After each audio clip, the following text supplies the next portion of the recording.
monobloques integrados por un solo diputado.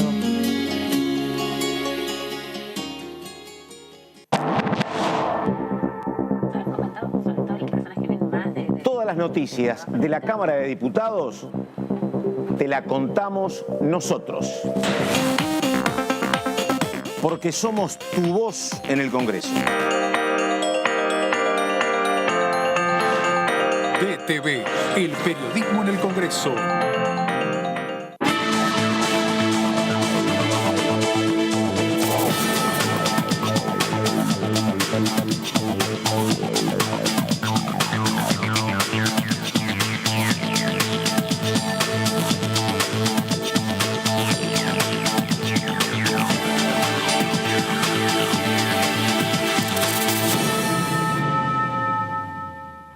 ¿Cómo les va? Muy buenas tardes. Estamos comenzando esta segunda edición. Estamos con mis compañeras y compañeros. Primero ella, Gaby Vulcano. Hola Gaby, ¿cómo te va? Hola, ¿cómo estás, Pato? Muy bien. Y el señor Antonio Ricobene. Ricobene, Pato Méndez, ¿cómo le va? Muy bien. Bueno, a ver, primera cuestión con ustedes, algún dato más a partir de lo que aconteció hoy, cuando había dos diarios, creo que eran dos, no sé si había algún tercero, indicando que presuntos voceros del Departamento de Estado señalaban su incomodidad y malestar con la posibilidad del juicio político. Hasta donde vi desmentidas de fuentes argentinas desde Washington diciendo que no había habido ningún tipo de sugerencia, y después lo estuve leyendo en las redes al propio Germán Martínez, indicando que no había nada y pidiendo que si había algún vocero que por favor se identificara. Es todo lo que hay. No sé si me he perdido algo hasta acá, Vulcano, ¿no? Sí, ahí, Sí. El tema es que no está especificado quién dice eso, bueno, pero que es algo que sabemos que el off the record, o sea, es el modo que tenemos los periodistas y las periodistas de trabajar muchas veces y de conseguir información. Lo cierto es que esos dos titulares que vos decís van en línea con la postura que viene teniendo la oposición en su conjunto, porque hablamos de Juntos por el Cambio siempre, porque es la principal fuerza opositora, pero lo cierto es que aquí en la Cámara de Diputados, por ejemplo en el interbloque federal, ayer estuve hablando con algunos diputados de ese espacio que me decían o planteaban argumentos similares a los de Juntos por el Cambio, diciendo que es el oficialismo el que está impidiendo el tratamiento de otros temas, entre ellos los económicos, queriendo discutir algo que va en contra un poco de lo que ellos creen que se debe hacer o del respeto a las instituciones cuando quieren, por un lado, iniciar el juicio político a la Corte Suprema de Justicia. Y te diría que sobre todo pusieron el foco en las declaraciones del ministro de Justicia, Martín Soria, que deslizó que se podría reformar el Consejo de la Magistratura a través de un decreto. Y entonces ahí dice en muchos opositores, bueno, por un lado están queriendo que el Congreso discuta esos temas, y al mismo tiempo quieren avanzar por decreto. Entonces, en ese contexto se inscriben estos dos titulares que vos decís que, bueno, ahí también... Que me parece, a ver, digo, esto es más que información, es un análisis periodístico, digo. Me parece que esos dos trascendidos no van a poder avanzar más de allá, me parece, ¿no? Sí, también ahí la pregunta que uno se puede hacer es... ¿por qué tiene que tener peso lo que diga un país en lo que tiene que ver con la política interna? Sabemos que esto no solamente pasa en la Argentina, sino en el mundo Germán en Martínez general. dice hubo 20 pedidos de juicio político. Exactamente. Te diría que más de 20 de juicio político. Inclusive hay un pedido de juicio político a uno de los miembros de la Corte Suprema, puntualmente estamos hablando de Lorenzetti, por parte de la coalición cívica. Sí. No, a ver. Y también un poco en el sentido de, hoy me lo explicaba bastante claro un diputado de Juntos por el Cambio, mirá qué bien. En el sentido diciendo que nosotros no podemos ponernos a discutir temas económicos si entendemos que se puede venir algo parecido a un golpe de Estado. Tal vez un poco... Interpretando que el pedido de juicio político se puede leer como golpe de Estado. Sí, se puede ver como un intento de cerrar la justicia, de intervenir en la justicia. por ahí va a ir un poco el planteo de Juntos por el Cambio en las próximas semanas, cuando tanto el oficialismo como los distintos bloques provinciales empiecen a remarcar la necesidad de trabajar, del trabajo parlamentario. Recordemos que muchos y muchas de los diputados tienen la intención de ir por candidaturas estos años. Sí. Entonces, muchos, no solamente para renovar sus bancas, las bancas que consiguieron en 2019, sino también para conseguir gobernaciones. Bueno, en medio de recorridas, para algunos también, la Cámara de Diputados es un lugar para hacer sonar una caja de resonancia, para salir en los medios, para tener proyectos para llevar a sus provincias, además de las recorridas que, bueno, vemos muchos ya candidatos a gobernadores que hace varios meses ya están en sus provincias y les sirve de algún modo no tener tarea legislativa que los remita a la ciudad de Buenos Aires. A ver, yo creo que el pedido de juicio político no es un proyecto más, tiene peso, pero me parece que hay como una necesidad en la oposición de blindar a la Corte, porque yo creo que para muchos todo lo que trascendió a partir del Lago Escondido y con la publicación de los chats es un tema muy incómodo.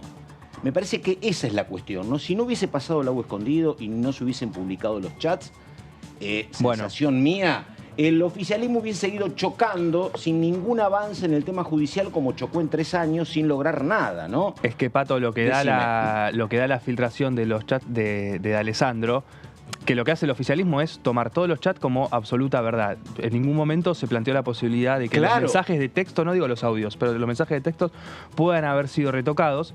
Lo que muestra directamente es la convivencia no solamente de un sector de la política con el Poder Judicial, sino también directamente con la Corte Suprema, que es las conversaciones muy cercanas que mantienen Robles, mano derecha de Horacio Rosati, con Marcelo D'Alessandro. Ahí el rol, perdóname, de sectores empresarios como anfitriones de jueces y magistrados, ¿no? Sí, lo que termina pasando es que ahí cabe la pregunta de hasta dónde se le está haciendo un favor desde la oposición, pongo entre comillas lo de favor, a la justicia o puntualmente a la Corte Suprema de Justicia con esta defensa tan fuerte, teniendo en cuenta que por momentos pareciera que queda en un bloque el Poder Judicial con Juntos por el Cambio, algo que viene denunciando el oficialismo y diciendo en realidad no estamos hablando del Poder Judicial, sino de un partido judicial aliado a Juntos por el Cambio. Entonces, ¿hasta qué punto no le terminan dando la razón al oficialismo? Coincido. Y con otra cuestión, que es un detalle me parece central. ¿Por qué tanta preocupación si está muy claro de que esto no va a poder avanzar? Digo, ¿cuándo va a reunir 170 y pico de diputados el oficialismo para avanzar con 2/3? Exactamente. Lo que preocupa es el debate en la Comisión de Juicio Político. Bueno, la convocatoria a Robles y a Alessandro. ¿Cómo? Vamos a ver si finalmente Robles y Alessandro... Exactamente. Los están obligando de alguna manera o están queriendo obligarlos desde el oficialismo a sentarlos en el banquillo de los acusados. Siempre están llevando a distintos referentes del peronismo, del oficialismo, al banquillo de los acusados. Bueno, obviamente no es en el marco de lo que tiene que ver con la justicia, pero lo que vamos a conseguir o intentar es que tengan que sentarse ellos, brindar explicaciones. Esa es la explicación o los argumentos que dan desde el bloque del Frente de Todos.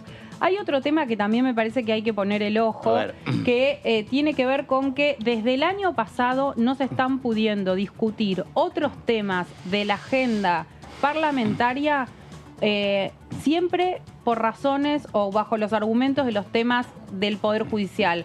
El año pasado tuvimos la posibilidad de que se hicieran 2 sesiones para tratar muchísimos temas, algunos de los cuales fueron incorporados al temario de sesiones extraordinarias, y no se pudo avanzar porque el argumento que había en ese momento de la oposición para no querer dar quórum era el tema del Consejo de la Magistratura. Lo que decían desde Juntos por el Cambio es la presidenta de la Cámara de Diputados, Cecilia Moró, frenó, anuló una resolución que ella misma había firmado para designar a los representantes de parlamentarios en el Consejo de la Magistratura, y dicen, fue el oficialismo que con esa medida frenó todo. Desde el oficialismo dicen, bueno, en realidad la oposición bajo ese argumento no se sentó a discutir otros temas. Ahora está pasando lo mismo, que por temas judiciales no se puede avanzar con otra agenda. Bueno, y con eso la oposición tiene que tener cuidado de que no le termine saliendo el tiro por la culata.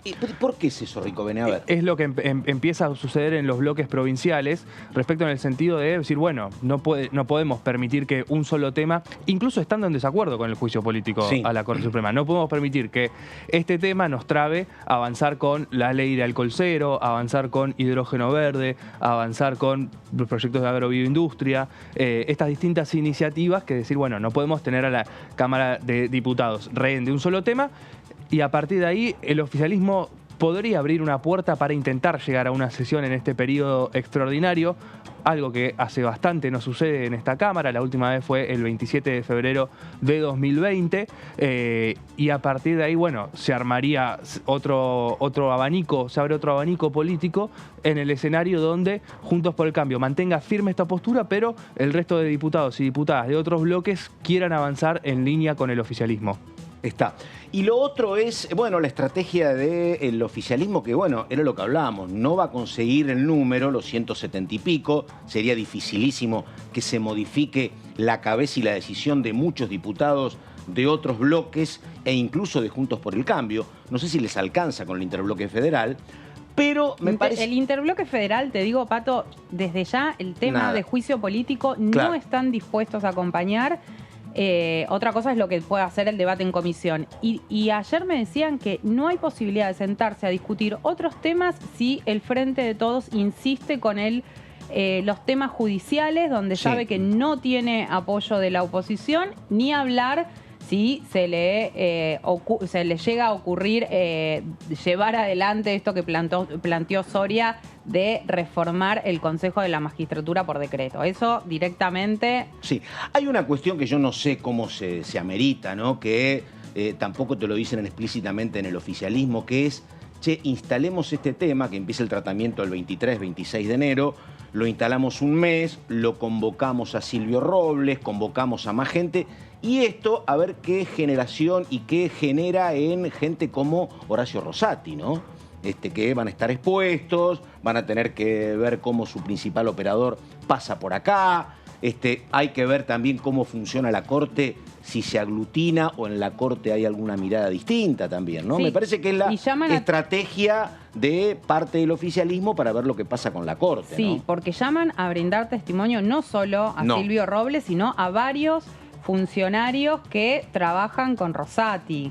O sea, no es solamente a él, están llamando, es meterse, ni hablar que están diciendo que los 4 jueces de la Corte Suprema tienen que brindar testimonio, pero además convocan a que den testimonio varios otros integrantes. Porque mira, ayer estábamos, ¿te acordás, Antonio? Estábamos con Miguel Base. Y Miguel dice, como todo oficialista, yo no estoy para nada de acuerdo con el juicio político.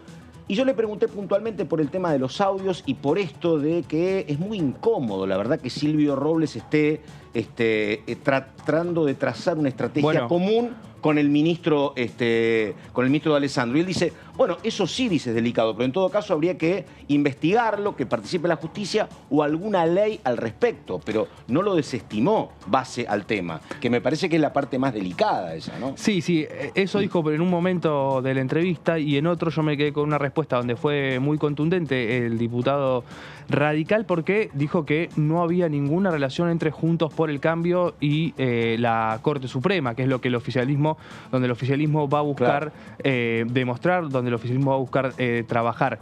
Y atención también a otro de los planteos que nos hacía ayer el diputado, que tuvo su cruce con Serra, el diputado Godoy, ¿te acordás, Pato? Cuando hablaba respecto al contenido a juzgar en la Comisión de Juicio Político, si tiene que ver con lo que sentencian los cortesanos o tiene que ver con las conductas y los comportamientos. Exactamente. Y además explicando que nosotros no buscamos delitos, es una mirada política, es un juicio político.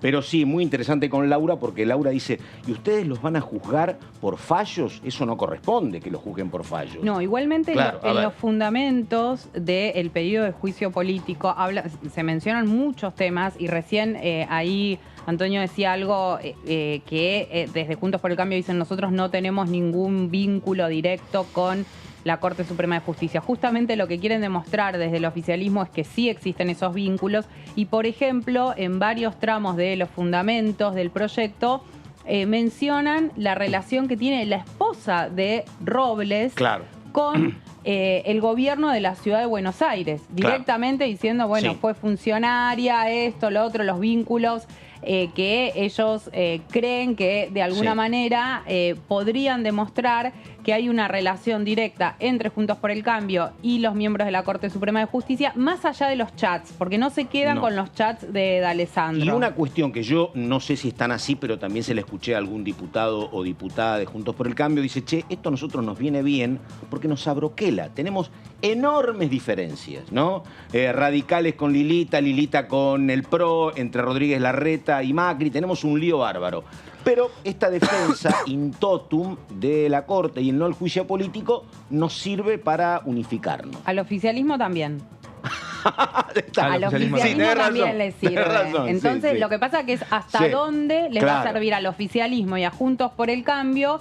Por un lado, esto de vamos a hacerle juicio político a la Corte. Con 118 no te alcanza. No, y hasta dónde, bueno, oponernos a este juicio político a la Corte los va a mantener unidos en un año electoral donde sí o sí se van a tener que por lo menos enfrentar dentro de sus propios espacios para dirimir la y donde a las grietas el tema les importa, pero digo, nada, esto es para los núcleos duros, pero no creo que sea como muy convocante el tema de la Corte si querés pelear votos en la ancha avenida del medio también, ¿no? Y ahí está complicado. A ver, justamente hablamos hace un rato del Topo Rodríguez, que es el titular del Interbloque Federal. Estuvo hablando con nosotros el Topo, pero estuvo hablando de moratoria previsional y decía lo siguiente. Ese proyecto no se aprobó por responsabilidad del oficialismo el año pasado. Y es un proyecto muy importante.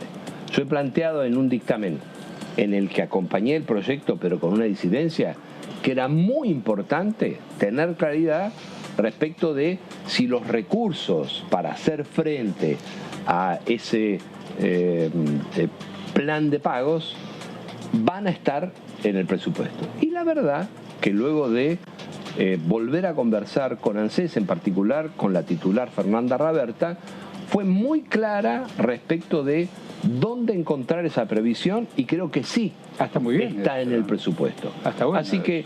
O sea, que va a votar a favor. No. Lo que yo planteé como disidencia lo doy por respondido y agradezco que se me haya respondido. Claro. Ahora, cuando esté obviamente en consideración, debemos discutir en conjunto en el interbloque, pero creo que ha sido un paso adelante y yo agradezco porque lo puse por escrito y en general el Ejecutivo no responde. En este caso sí, el Ejecutivo me respondió.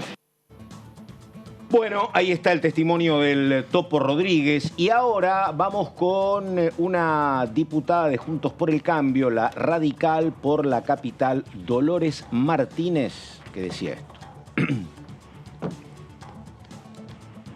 Mira, la verdad que es un debate muy sensible, yo lo entiendo y lo abordamos nosotros con mucha responsabilidad, porque sí, efectivamente, esto es innegable, hay más de 800.000 personas en esa condición que pueden quedar efectivamente. Tal cual. Nosotros planteamos una alternativa, lo que no nos parece es que el sistema previsional pueda soportar, ¿no? por citar algún término, absolutamente todo este tipo de moratoria. Puede ser que no hay recursos para poder cubrirlo. Exactamente. Diputada, entonces, esta alternativa... que tiene que tener sostenibilidad la propuesta, y no la tiene.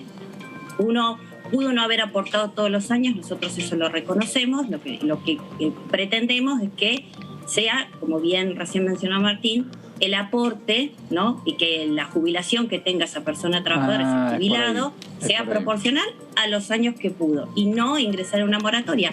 Porque sí, todos queremos que todo el mundo se jubile, pero cada vez más nuestro sistema jubilatorio es más deficitario y más débil. Y después tenemos otros problemas, ¿no? Que ya todos conocemos cuál es la situación de los jubilados en la Argentina. Bueno, ahí estamos, la situación de los jubilados en la Argentina. Menos de 50.000 pesos estaban llegando, los otros días hablábamos con Débora Durieta, con los distintos bonos están alcanzando los 60.000, el 70% de los jubilados que cobran la mínima. Al señor Antonio Ricovene le falta mucho para jubilarse. A ver, Ricovene, diga. Bueno, ¿de qué nos a ver, ocupamos? Pato, vamos a hablar un poquito sobre uno de los proyectos que puede ser los que destrabe las negociaciones para intentar llegar a una sesión en este periodo extraordinario. Sabemos que está bastante complicado que eso suceda, pero para el oficialismo hay algunos proyectos que pueden ser el puntapié para eso. Estamos hablando de el plan de pagos para la regularización de la deuda previsional, este proyecto que en el Senado presentaron Anabel Fernández Agasti y Mariano Recalde, dos representantes de un sector muy cercano a Cristina. Fue el que presentaron cuando estaba de ministro Guzmán y Guzmán no convalidaba. Guzmán no tenía ni idea que se iba a presentar este proyecto. En su momento la respuesta de los senadores fue, bueno, nosotros somos el Poder Legislativo, podemos trabajar de forma independiente al Poder Ejecutivo. Raro es eso cuando integran un mismo gobierno, ¿no? Sí, fue uno de los últimos puntos de una de las últimas estocadas, ¿no?, que le daba el kirchnerismo a Martín Guzmán, empujándolo en lo que terminó siendo su renuncia. En las comisiones acá tiene dictamen de mayoría, es decir, que ya podría ser tratado directamente en el recinto. Está incluido en los proyectos que mandó Alberto Fernández para su tratamiento. Y atención a esto, porque no es menor que tiene en el dictamen las firmas del Interbloque Federal y de Provincias Unidas. Es decir, que muestra que hay un principio para la intención de tratar esta iniciativa, a pesar de que Juntos por el Cambio mantenga sus diferencias con este proyecto. En el Senado juntó 38 votos a favor, 6 en contra y 18 abstenciones. Y el 31 de diciembre pasado se venció la prórroga de esta moratoria previsional que fue aprobada en 2014. Se venció la prórroga, decimos, porque en realidad la moratoria vencía el 1 de julio. Sin el proyecto, sin la ley sancionada, el presidente Alberto Fernández decidió prorrogarlo hasta el 31 de diciembre por un decreto de necesidad y urgencia. Pasada la fecha, no hay moratoria para alrededor de 600.000 jubilados y jubiladas que no llegan a sus años de aporte y no encuentran un plan de pagos para acceder a eso. Antonio, te pregunto porque la verdad que los números son tremendos. 1 de cada 10 mujeres y 3 de cada 10 hombres. La pregunta es si esta gente, yo hacía este cálculo retrospectivo, me parece que es la gente que en los 90 tropezó con lo que fue la gran reforma del Estado, con mucho cierre de empresas públicas, con mucha nueva ley laboral, con mucho trabajo en negro. Me parece que estos lodos son consecuencias de aquellas decisiones, porque la verdad que es como mucha gente que no tiene los aportes hechos. Sí, si hay alguna explicación y alguna mirada, me parece que algún vínculo con lo que fue los 90 me parece que tiene que haber, porque si no, no cuesta entender que haya 1 de cada 10 mujeres. ¿Sabés dónde se ve muy bien esto que vos estás planteando? En un informe que realizó Cifra, que es el Centro de Estudios de la CTA, donde explica muy bien cómo a partir de esos años que vos nombrás, que vos mencionás, empieza a crecer el trabajo informal a medida que empieza a decrecer por una tasa de cantidad de trabajadores los ingresos que reciben los fondos de seguridad social. Claro. En su momento privado, después pasando a en ese momento arranca la jubilación privada también. Arranca la jubilación privada en un contexto donde empieza a caer lo que son los aportes previsionales con la caída del trabajo formal. Vos no habías nacido, Ricovene, pero lo que pasaba era que cerraban empresas públicas, cerraban ferrocarriles o parte, cerraba Somisa, indemnizaban a los trabajadores que les daban en ese momento, no era mala plata, le daban 50, 60, 80 mil dólares. Algunos compraban un remis en San Nicolás, otros compraban un parripollo, pero la verdad que fue uno de los problemas, no se hizo nada orgánico con esa plata y esa gente mal tiraba un tiempito y después perdías el parripollo, perdías la cancha de pádel, perdías el remis y bueno, entrabas a padecer el tema de tu situación jubilatoria. Bueno, este era uno de los temas que pasaba. Claro. Solo 1 de cada 10 mujeres y 3 de cada 10 hombres en edad jubilatoria están en condiciones de jubilarse. Esto muestra, bueno, lo que comentábamos recién, ¿no? La gran cantidad de personas que entran en la edad jubilatoria y si bien pueden recibir, este es un poco el argumento que da Juntos por el Cambio, no es que si no aprobamos la moratoria dejamos en la lona a estos jubilados, tienen para recibir la PUAN, que es el 80% de lo que es la jubilación mínima, que la PUAN se aprobó durante el gobierno de Cambiemos con esta finalidad, ir dejando las moratorias, aflojar un poco la intensidad del sistema solidario, digamos, que tiene la política previsional en Argentina, donde los trabajadores, hoy con nuestros aportes, pagamos las jubilaciones de las personas que el ya... sistema solidario. El sistema solidario, que ya trabajaron. Así que este es uno de los datos que más énfasis hacía el oficialismo para avanzar con esta iniciativa. El proyecto del Frente de Todos contempla un plan de pagos al que podrán acceder durante un periodo de 2 años a aquellas personas que ya cumplieron o estén por cumplir la edad jubilatoria, 60 años las mujeres y 65 los hombres, y no tengan los 30 años de aportes exigidos. También teniendo en cuenta que muchos de esos años este gobierno lo que empezó a hacer es a poner en discusión los años de aporte por trabajo, porque recordemos los proyectos para que la decisión, mejor dicho, del ANSES no es que haya sido un proyecto de ley que hizo que se cuenten los años de crianza de las mujeres que en muchos casos realizan tareas de cuidado para mujeres, sí, y no pueden acceder a una jubilación, o directamente por esas tareas de cuidado no es que hacen aportes y no es que no son considerados trabajo. Bueno, esto se empezó a poner en discusión estos últimos años, también teniendo en cuenta la gran cantidad de trabajo informal que empieza a aparecer.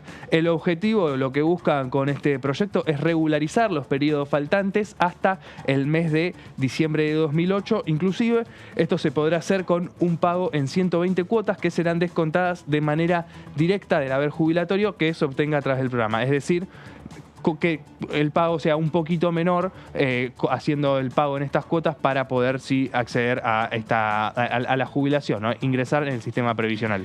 Te digo un dato más que complica la situación de gente que está en los 60 ahora, que además tuviste, además del tema de la chica del Estado, tuviste, ya viene otra, ¿sabés qué? El enorme adelanto tecnológico. En los 90 un día dejaste de escribir a lápiz y con lapicera y llegaste y tenías una computadora. Claro. Y el que había perdido el trabajo, cuando quiso reinsertarse, era otro mundo laboralmente. Sí, era sí, así como es. Imposible de incorporarte.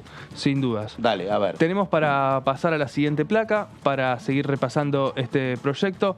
El pago mensual será equivalente al 29% de la remuneración mínima imponible, en coincidencia con lo que aportan los trabajadores en actividades cuando realizan sus aportes en tiempo y forma, es decir, los trabajadores formales que tienen un recibo de sueldo a cargo de una empresa o del Estado, pero a partir de ahí se entiende, bueno, cómo sería ese pago para poder ingresar no es que directamente reciben la jubilación desconociendo los años de aporte que faltan. Y porque si no, el sistema solidario se debilita todavía un poco más. Así es, sí.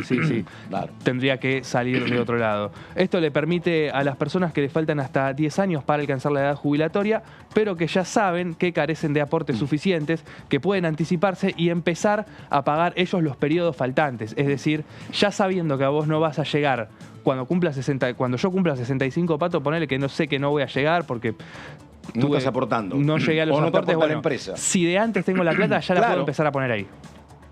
Le da esa posibilidad. Este proyecto genera esta posibilidad para que no salga directamente de la jubilación que se cobre.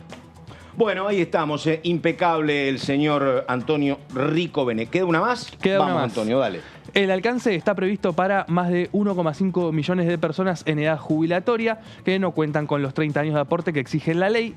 Ese número, Pato, son 906.876 aportes, pero no son los suficientes, y 680.724 directamente no cuentan con ningún aporte.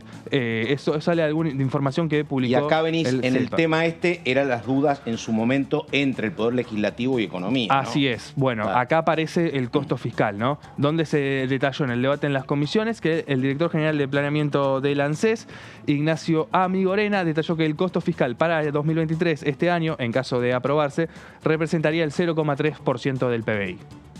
Claro, que este es el cálculo del ANSES, que en economía no he escuchado a la gestión Massa sobre el tema, pero la gestión Guzmán, cuando tenía las diferencias con el kirchnerismo, planteaba que había que mirar y que tal vez el costo fiscal iba a ser un poco más elevado, efectivamente. Bueno, muy bien, exactamente la hora 5 de la tarde, 4 de la tarde con 30 minutos, estamos en esta segunda edición. A Selva, en un ratito estamos con el diputado Selva. Pero antes le pregunto a Vulcano. Gaby, a ver, estamos a mitad de semana. Lo que se estima es que la próxima semana ya habría más movimiento y estaría empezando a convocar Gaillard en juicio político, ¿no? ¿Se estima eso? Todavía no. Voy muy rápido. Sí, no. Se estima eso porque cuando consultás a los integrantes del bloque del Frente de Todos, lo que dicen es que quieren empezar cuanto antes. Lo que sí ya comenzó esta semana son los primeros contactos, las primeras comunicaciones entre la presidenta de la Cámara de Diputados, Cecilia Moró, y el jefe del bloque oficialista, Germán Martínez, con algunos referentes de la oposición. Porque hasta ayer nadie sabía de ningún diálogo. Sí, pero sí, empezaron las conversaciones de manera informal, algunos intercambios de mensajes por teléfono, donde, bueno, están empezando a ver si está la posibilidad, como te decía, más allá del tema del juicio político, de avanzar con los otros temas. Recordemos que de los 27 temas que hay, solamente 4 están enfocados en los temas judiciales. Decíamos, por un lado, bueno, lo que tiene que ver con el juicio político a la Corte Suprema de Justicia. El otro tema es la reforma del Consejo de la Magistratura, la ampliación de 5 a 15 miembros del máximo tribunal, y el cuarto tema judicial fuerte tiene que ver con la designación del Procurador General de la Nación. El resto de los temas que están planteados en este temario que envió el Ejecutivo Nacional son muy diversos. La mayoría son temas económicos y sociales de distinta índole. Como algo de salud hay, ¿no? Hay varios temas de salud. Decíamos antes que, bueno, el año pasado se quiso tratar de debatir algunos de estos proyectos, por ejemplo, el que tiene que ver con la creación de universidades. Hay muchas iniciativas que vienen de hace bastante. Ingresó finalmente en este temario el proyecto para fomentar el desarrollo agroindustrial, que famoso, es un tema que tiene un año de demora ese. Tiene un año de demora, que es un tema de mucha importancia y con el que hay acuerdos en el oficialismo y la oposición, más allá de que había algunas diferencias. Te diría que hay muchas iniciativas. Bueno, perdóname, en algún momento, hablando de eso, en algún momento, a mí, de manera reservada, no públicamente, pero gente de Juntos por el Cambio decían que no querían que avanzara la ley de humedales. Bueno, la ley de humedales no está en extraordinaria. No está la ley de humedales, no está la ley de envases, tampoco está la ley de alquileres. Tampoco. Que son proyectos donde hay miradas muy distintas. En la ley de humedales ahí a veces te lo relativizan, dicen, bueno, los dos dictámenes no son tan diferentes. La de alquileres sí, ya hay mayores diferencias entre los dictámenes, pero lo que te decía es, hay varias iniciativas de consenso que si sacamos este contexto electoral y sacamos los temas judiciales, te van a decir hay acuerdo con esto, pero aún así el oficialismo pareciera, porque todo puede cambiar, sabemos que en política las negociaciones van y vienen y son totalmente dinámicas, pero hasta ahora pareciera que no tiene el apoyo necesario para poder avanzar con los temas, no los judiciales, sino con los otros. Por eso, ahí pregunto. Porque hay que recordar que cuando el oficialismo le interesaba este año sí o sí tener presupuesto, ¿cómo empezó? Empezó con el propio ministro Massa, reunión acá, ¿te acordás? Creo que fue en Pasos Perdidos, estaban todos. Muchos funcionarios. Exactamente, bueno, se cumplieron con todos los plazos, empezó en tiempo y forma allá por junio o julio. Estaba claro que Massa era el ministro recién llegado. No habíamos tenido presupuesto el año anterior, era como una cuestión de sí o sí al presupuesto, hay que sacarlo. Lo que pregunto es, digo, el tema blanqueo, ¿no? Que parecía que para el oficialismo era muy importante, digo, ¿es tan clave como fue el presupuesto para el oficialismo? Porque si es muy necesario, como era ese presupuesto, bueno, se multiplican las gestiones, se habla con todo el espectro de Juntos por el Cambio, le dice, mira, olvídate de todo lo otro, nos seguimos peleando en algún momento, pero esto lo tenemos que sacar. No sé si está esa política por parte del oficialismo. La verdad que parecería que era como muy necesario, el blanqueo lo podría usufructuar casi nada este gobierno, y si el que viene, que habrá que ver si es un gobierno del actual oficialismo o de la oposición. Sí, desde podría el haber acuerdo, pero no sé, a ver. Desde el oficialismo te dicen que sí, que para ellos hay muchos proyectos que son importantes, no solamente los económicos, sino otros para llevarlos al recinto y aprobarlos. Pero vuelven con lo mismo que decían, te diría en la última sesión, cuando se les dice, bueno, pero ¿por qué meten los temas judiciales y no los dejan para más adelante? Claro. Más allá de que el oficialismo está en todo su derecho a presentar los temas que quiera, después tiene que poder conseguir el apoyo necesario. Sí, era ese el tema, plantéenlo en marzo, efectivamente. Bueno, nosotros antes no metíamos temas judiciales, y los dejamos de lado y tampoco nada. conseguimos nada. Entonces...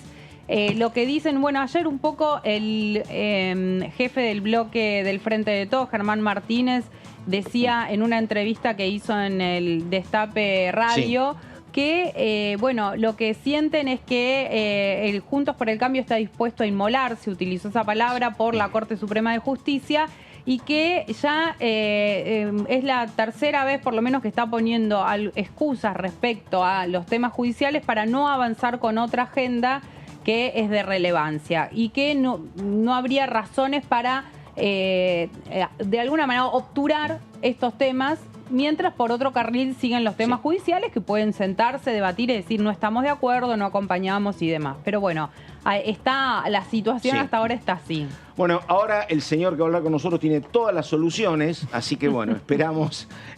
Por favor, un segundo, presentación y el hombre del Frente de Todos, provincia de Buenos Aires. A ver.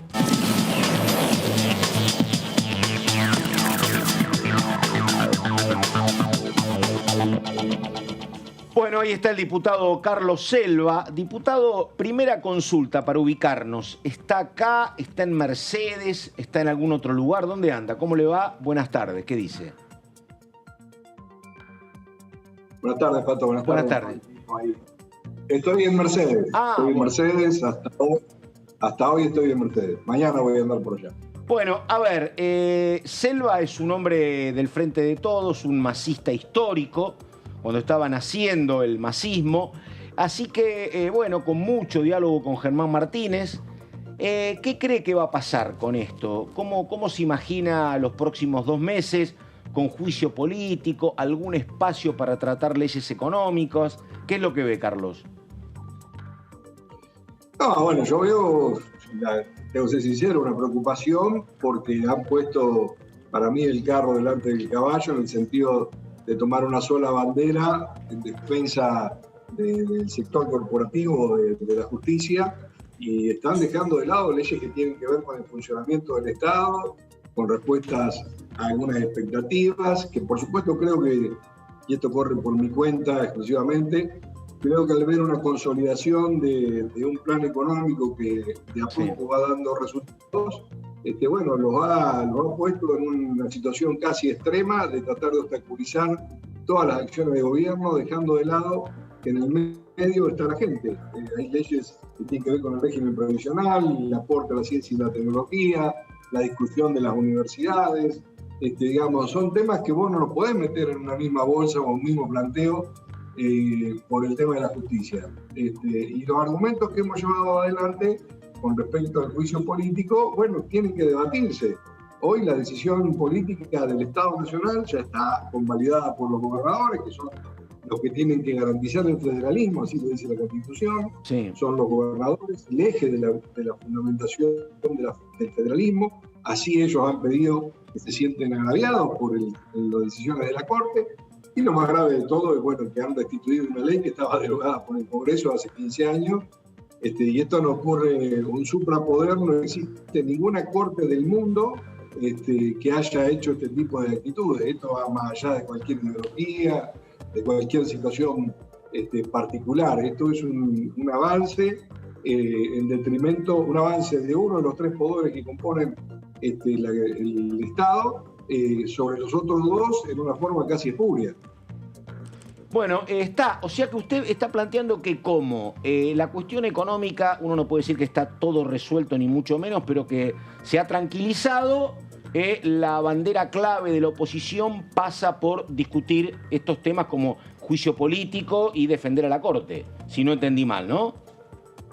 Lógico, está planteado así porque Yo espero de que realmente los canales de diálogo, y en esto tanto Sergio Massa como Germán en su rol de presidente de Bloque, obviamente están haciendo el esfuerzo para tratar de lograr un poco más de racionalidad y poder llevar adelante una de las cosas, y creo que te lo decía la última vez que estuvimos con vos. Normalmente en los años electorales se le imputa al oficialismo cerrar el Congreso. Bueno, hoy es al revés. El oficialismo está queriendo sesionar, está queriendo tratar montones de leyes que tienen que ver con la gente, y el que no nos da la posibilidad es la oposición. Diputado, ¿qué tal? Gabriela Vulcano lo saluda. ¿Qué tal, Gabriela? Buenas tardes. Ahí usted mencionaba un poco, bueno, cuál es la postura de Juntos por el Cambio, que ya ellos también la hicieron pública y demás. ¿Dónde el oficialismo puede llegar a conseguir apoyo o poder cerrar algunos acuerdos para avanzar con este temario que es muy extenso, que no necesariamente van a ser todos esos proyectos los que se vayan a tratar, pero por lo menos algunos de ellos? No, bueno, obviamente que yo creo que los canales son todos, y dentro de lo mismo, te digo, Juntos por el Cambio también lo integra el radicalismo, y nosotros esperamos también un poco más de racionalidad de algunos radicales propiamente dicho, que tienen que ver con el federalismo y que tienen que ver con la institucionalidad y la defensa, como lo han dicho mil veces, de las instituciones. Hoy defender las instituciones significa equilibrar los tres poderes. Bueno, eso por un lado. Y lo otro es que hay temas realmente que tienen que ver, mira, hay un temario elevado específicamente sobre el tema universidades. Los proyectos del Senado que tienen que ver con la creación de universidades y los proyectos de la Cámara de Diputados que tienen...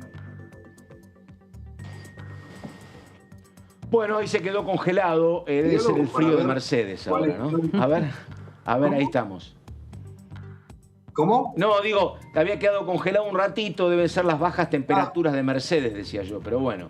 No, más o menos 40 grados. Bueno, estamos. No, te decía, sí. Hay proyectos de universidades de la Cámara de Diputados y del Senado. ¿Se escucha? Sí, impecable, sí.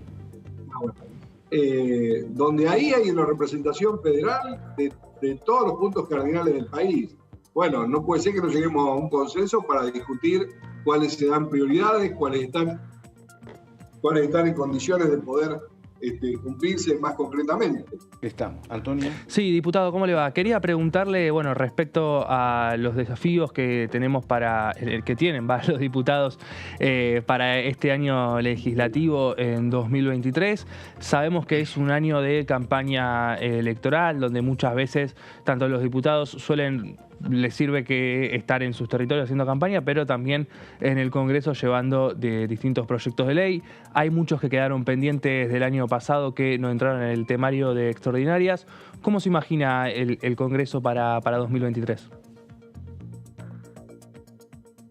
Mira, un poco se va a ver en estos días. Yo creo que hay muchísimos temas que están con medias sanciones, con despachos en algunas comisiones, que les falta los pasos de las otras comisiones, que son prácticamente en algunos casos casi hasta formales. Bueno, digo, eso ahí sí hay un interés de representatividad transversal de muchísimos diputados de todos los partidos que tienen que ver con realidades puestas por su región o tal vez una evaluación de algunas políticas nacionales. Yo estoy convencido de que vamos a poder avanzar, pero hablando siempre de lo que dije recién, la racionalidad. Yo creo que decir que porque hay un proyecto de ley que tenemos derecho a presentarlo, la discusión de la Corte, como eso te digo, se tiene que dar en forma paralela, pero no porque hayamos tenido una decisión política de elevar ese proyecto, haya un capricho de no tratar ningún proyecto de ley que tenga que ver con la Argentina y su gente. Diputado, un tema para ver si ustedes lo evalúan, a mí me parece que sí, que es el siguiente. Por supuesto que uno tiene por un lado estos discursos de unidad nacional, discursos que indican que hay proyectos que son de necesidades mutuas y compartidas y que deberían tratarse. Pero hay otra realidad, que es la que usted dice, una economía un poco más tranquilizada y además nunca lo ha señalado hasta acá y dice que no corresponde, pero bueno, muchos en Juntos por el Cambio lo ven al ministro de Economía como un eventual candidato. La pregunta es, desde la realidad política y desde, bueno, lo que es la coyuntura, más allá que pueda ser egoísta o no, pero es un dato concreto, ¿por qué la oposición le facilitaría algún tratamiento de un tema que eventualmente beneficiaría al Frente de Todos y a su potencial candidato? Es más cómodo decir, che, no le damos nada y vemos lo que pasa después de diciembre del año que viene. No sé, pero ¿lo piensan como una hipótesis que puede pasar ustedes o no? Bueno, pero vos lo dijiste en una introducción anterior. Prácticamente la ley que estamos hablando del blanqueo... Y, sí, bueno, les interesaría a ellos, sí. Tiene que ver con el año que viene prácticamente. O sea, hoy es una serie de estrategias que se ha establecido el ministro Sergio Massa, que pretende claramente consolidar un mensaje de transparencia y un mensaje de coherencia con lo que tiene que ser una política económica. Y esto, por supuesto, nos puede afectar porque es un paso más de la coherencia que ha venido teniendo el ministro de Economía. Pero si en el medio no se dejan de ver que estamos en una situación de crisis por el excesivo endeudamiento y el compromiso de pago de ese endeudamiento que había tomado el gobierno de ellos, bueno, entonces es lo que digo, hay que sacarse la careta, decirle a la sociedad sobre qué límite nos paramos cada uno, qué es lo que defendemos cada uno y qué es lo que no queremos que se sepa. ¿Qué es lo que no queremos que se sepa? Porque no te olvides que esto también viene de la mano del cambio de información con las cuentas. Sí, claro. Lo hemos dicho mil veces. ¿Usted cree que puede tener depositado dinero en el exterior, pero lo tiene que tener blanqueado? Bueno, están pretendiendo obstaculizar todo. Bueno, este es un dato nuevo. Hasta acá yo no lo había escuchado, pero bueno, obviamente que es un dato razonable, pero en la negativa puede estar también esta posición de decir, te voto en contra porque no quiero que se enteren de lo que hay guardado, por ejemplo, ¿no? O de lo que hay depositado. Por eso te digo, por mi absoluta cuenta, pero hoy que es una de las medidas que también puede estar generando problemas. Vas a estar más tranquila, Vulcano, no te van a descubrir. Sí, sí. Diputado, quería preguntarle también sobre algunos de los proyectos que sabemos que para el Ministerio de Economía son muy importantes, como el de hidrógeno verde, el de blanqueo, está también el de monotributo TECH. ¿Qué pasa con esas iniciativas si no se consiguen aprobar ahora? ¿Generarían algún problema para la economía? ¿Pueden esperar? ¿O son distintas cada una de la otra? Yo no te puedo dar información fehaciente, te puedo dar una opinión personal. Obviamente que todos los proyectos tienen que ver con consolidar un modelo acorde a lo que se viene estableciendo en el mundo. Las energías renovables, el aprovechamiento de determinados recursos que son escasos en el mundo. Bueno, eso es un plan de desarrollo. O sea, desarrollo y empleo son las dos cosas que nos hemos propuesto como gobierno. Eso tiene, lógicamente, un paso progresivo en el tiempo, que algunas decisiones que se toman ahora para su consolidación en resultados efectivos, vos sabés que requieren de unas importantes inversiones y una estrategia cronológica de desarrollo de a dónde van orientadas las inversiones y qué cronología de productividad van a tener. Eso, si no se avanza ahora, es tiempo perdido para la Argentina. En esto que nos hemos establecido, reitero, desarrollo y empleo, en esto entramos en la economía del conocimiento y todas las cosas que vienen, también están en el temario para discutirse. Proyectos que tienen que ver con el desarrollo de la economía del conocimiento también, la ciencia y la tecnología, además de las universidades. Entonces digo, que la preocupación personal y de nuestro bloque en general y de nuestro gobierno es que por un tema donde están muy comprometidos y hay evidencias muy concretas de algunos fallos de la Corte favoreciendo particularmente a la Ciudad Autónoma de Buenos Aires, este no es el primero, donde se quieren plantar en esa posición y cierran el debate sobre todos los temas que tienen que ver con el desarrollo y el crecimiento de la Argentina. Eso es muy grave, y no sirve que yo diga que se tiene que hacer cargo. Sirve con que la ciudadanía se vaya dando cuenta de que realmente están priorizando, se están mirando el ombligo y están dejando de ver la problemática de la Argentina y una expectativa del futuro de la Argentina que lo tenemos y que puede ser promisorio si realmente sacamos de los partidarios algunos temas y de algunos ejes. Ahora, Selva, ¿qué posibilidad ve de encontrar puntos en común con distintos bloques por fuera de Juntos por el Cambio que puedan habilitar el debate en alguna sesión extraordinaria? Recordemos que además del juicio político hay otros 26 proyectos que esperan por ser tratados. Sin embargo, empezamos a ver que desde los distintos bloques provinciales, como puede ser Identidad Bonaerense o el bloque socialista, en línea con Juntos por el Cambio, o uno puede pensar que por la campaña electoral, reposan en el mismo argumento de no tratar otros proyectos mientras siga en cuestión el juicio político a la Corte Suprema. Bueno, pero por eso te digo, nosotros no es una actitud caprichosa, es uno de todos los proyectos que hemos puesto para extraordinaria. La actitud sobre este tema quedará en la responsabilidad de cada uno cómo tratarlo. Lo que es una locura que sobre ese tema que va a estar en discusión, que para nosotros es muy difícil por la mayoría iniciales que requiere esa aprobación, condicionen toda la agenda legislativa. Yo digo que esto es lo que hay que explicar a la sociedad. Este puede ser un tema que puede traer opiniones a favor o en contra. Obviamente el bloque y nuestra fuerza política ha tomado una decisión de representación de los gobernadores. Ahora, particularmente, los otros temas tienen que ser claras ante la sociedad, que realmente no tienen absolutamente nada que ver con condicionar que si no se saca esto no se trata nada. Bueno, es una actitud casi mesiánica, te digo.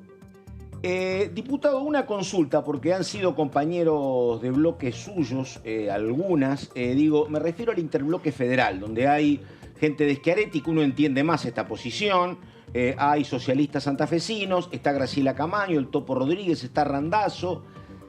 La verdad que uno podría haber presumido hace un tiempo que los canales de diálogo y los acuerdos iban a ser un poco más sencillos, pero uno ha visto en la última parte del año y hasta acá que la verdad que es como trabajoso eso. ¿Qué cree que pasa ahí que no se puede avanzar poco? Mira, a mí me ha sorprendido también, no te puedo decir nada. Sí, sinceramente me ha sorprendido. Claro. Particularmente no he tenido diálogo con ellos, fue justo el momento que se terminaba el año, más allá, todos nos tomamos una semana de vacaciones, así que no he podido hablar. Realmente yo tengo mucha esperanza de que ese bloque realmente con sus condiciones, con su defensa, por lo menos algunos actores de ese bloque creo que van a entender que hay políticas públicas que se tienen que avanzar, que no pueden estar atadas a una decisión de un solo tema. Estamos. ¿Alguna consulta más? Sí, yo ahí diputado, quería preguntarle que más allá de lo que es Juntos por el Cambio del interbloque federal, ¿cómo está el diálogo hoy con otros dos espacios donde el oficialismo podría tener algunos apoyos? Por un lado, Provincias Unidas, y por el otro, con los diputados de izquierda. Si sabe si han podido avanzar en algunas conversaciones con esos dos espacios políticos para el tratamiento de algunas de las iniciativas. No te puedo decir, yo supongo que bien, porque el diálogo, más allá de que lleguemos a acuerdos o no, pero realmente el diálogo es muy fluido. Supongo que esto está en la tarea de Germán, particularmente Germán Martínez. Yo, como te decía, recién me reintegro mañana a la Cámara, así que bueno, voy a tener un poco más fresca la información, pero yo supongo que el diálogo ha sido siempre muy franco, muy sincero y con posiciones, no significa que nos hayamos puesto de acuerdo tal vez en algunos temas, pero sí han dado su presencia en el recinto, han permitido lograr el quórum como para que el Congreso funcione, han tenido una actitud mucho más razonable que otros bloques. Ahí estamos, el diputado Carlos Selva, que está en Mercedes, hombre del Frente Renovador, del Frente de Todos. Diputado, muchas gracias, buenas tardes y hasta cualquier momento. Con todo gusto, buenas tardes para todos ustedes. Perfecto, chau, entonces gracias. Y nosotros, cuando faltan apenas 5 minutos para las 5 de la tarde, vamos a la pausa. Seguimos con el señor Rico Bene y seguimos con Gaby Vulcano. Ya volvemos.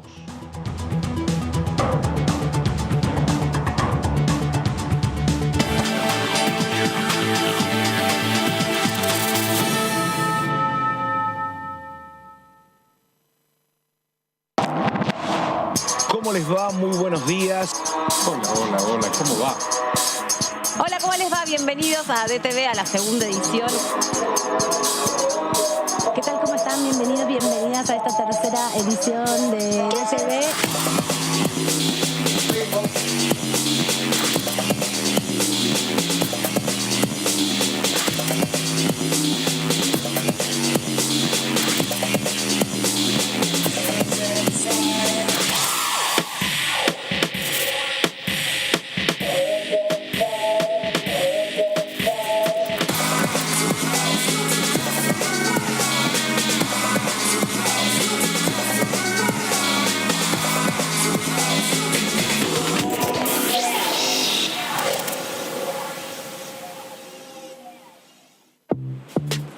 Paula, tengo 34 años y soy doctora en química biológica. Hace años empecé a jugar al básquet con mis amigos. Nos juntamos, entrenamos y nos divertimos. Durante la semana investigo el comportamiento de las proteínas en el Laboratorio de Biología Celular y Estructural del Instituto Leluar. Trabajo de lo que más me gusta sin dejar ninguna pasión de lado. Que lo que quiera hacer incluya la ciencia.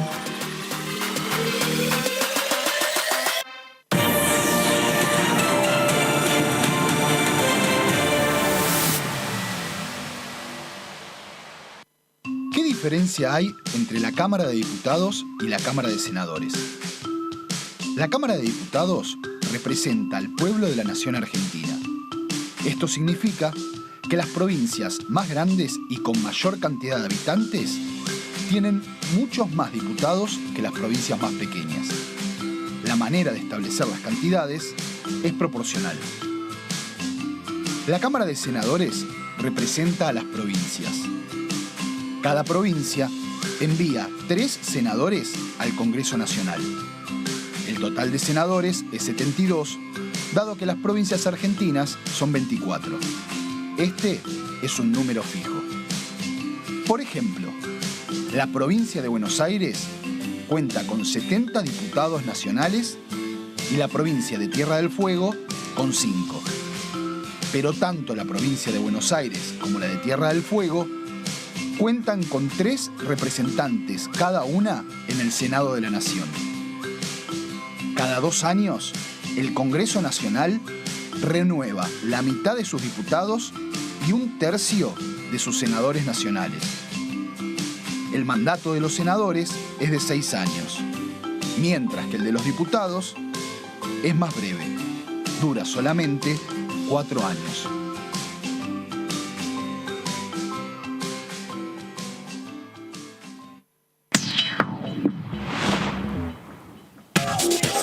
Lo que pasa en el recinto. Lo que pasa con las leyes.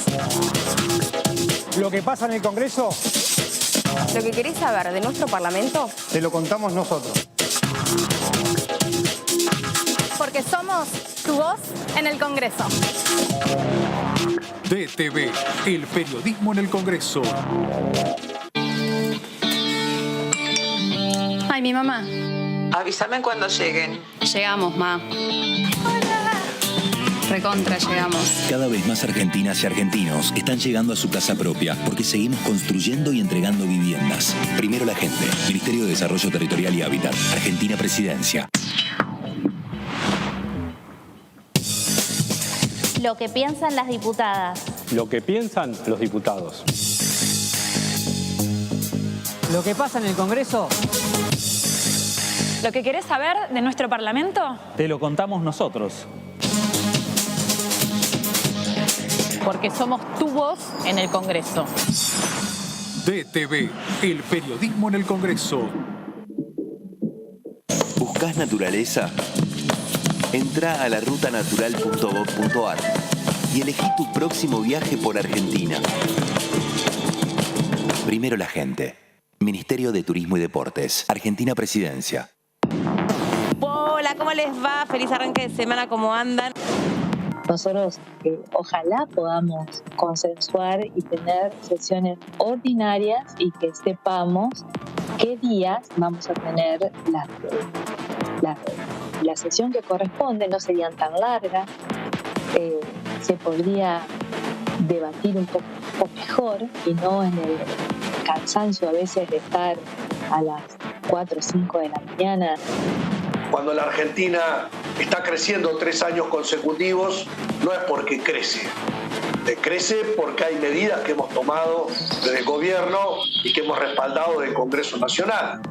Y de la misma manera, cuando vemos que la Argentina está batiendo récord de exportaciones, el año pasado más de 100.000 millones de dólares, nunca se exportó tanto en la historia de la Argentina como ahora.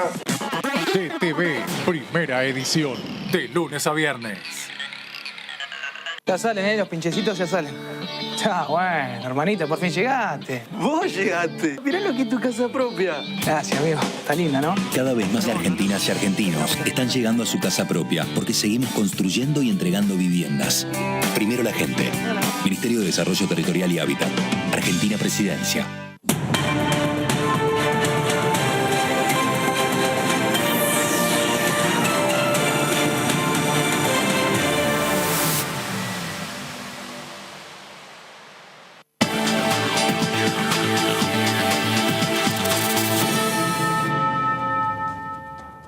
Bueno, estamos en esta segunda edición, estamos con el señor Antonio Ricovene, estamos con Gaby Vulcano. Bueno, recién definiciones varias entonces del diputado Carlos Selva, planteando esta particularidad que yo me tengo que remontar, la verdad que hace mucho tiempo que uno no encuentra una situación parecida, esto de que eventualmente el propio ministro de Economía del gobierno terminaría siendo el candidato presidencial, una cosa también bastante rara. No la recuerdo yo en años anteriores, ni con el radicalismo, ni con el peronismo, ¿no? Digo esto por lo que uno hablaba hace un rato con Selva, de lo que él dice que cuál puede ser el comportamiento de la oposición en temas muy sensibles como es el blanqueo.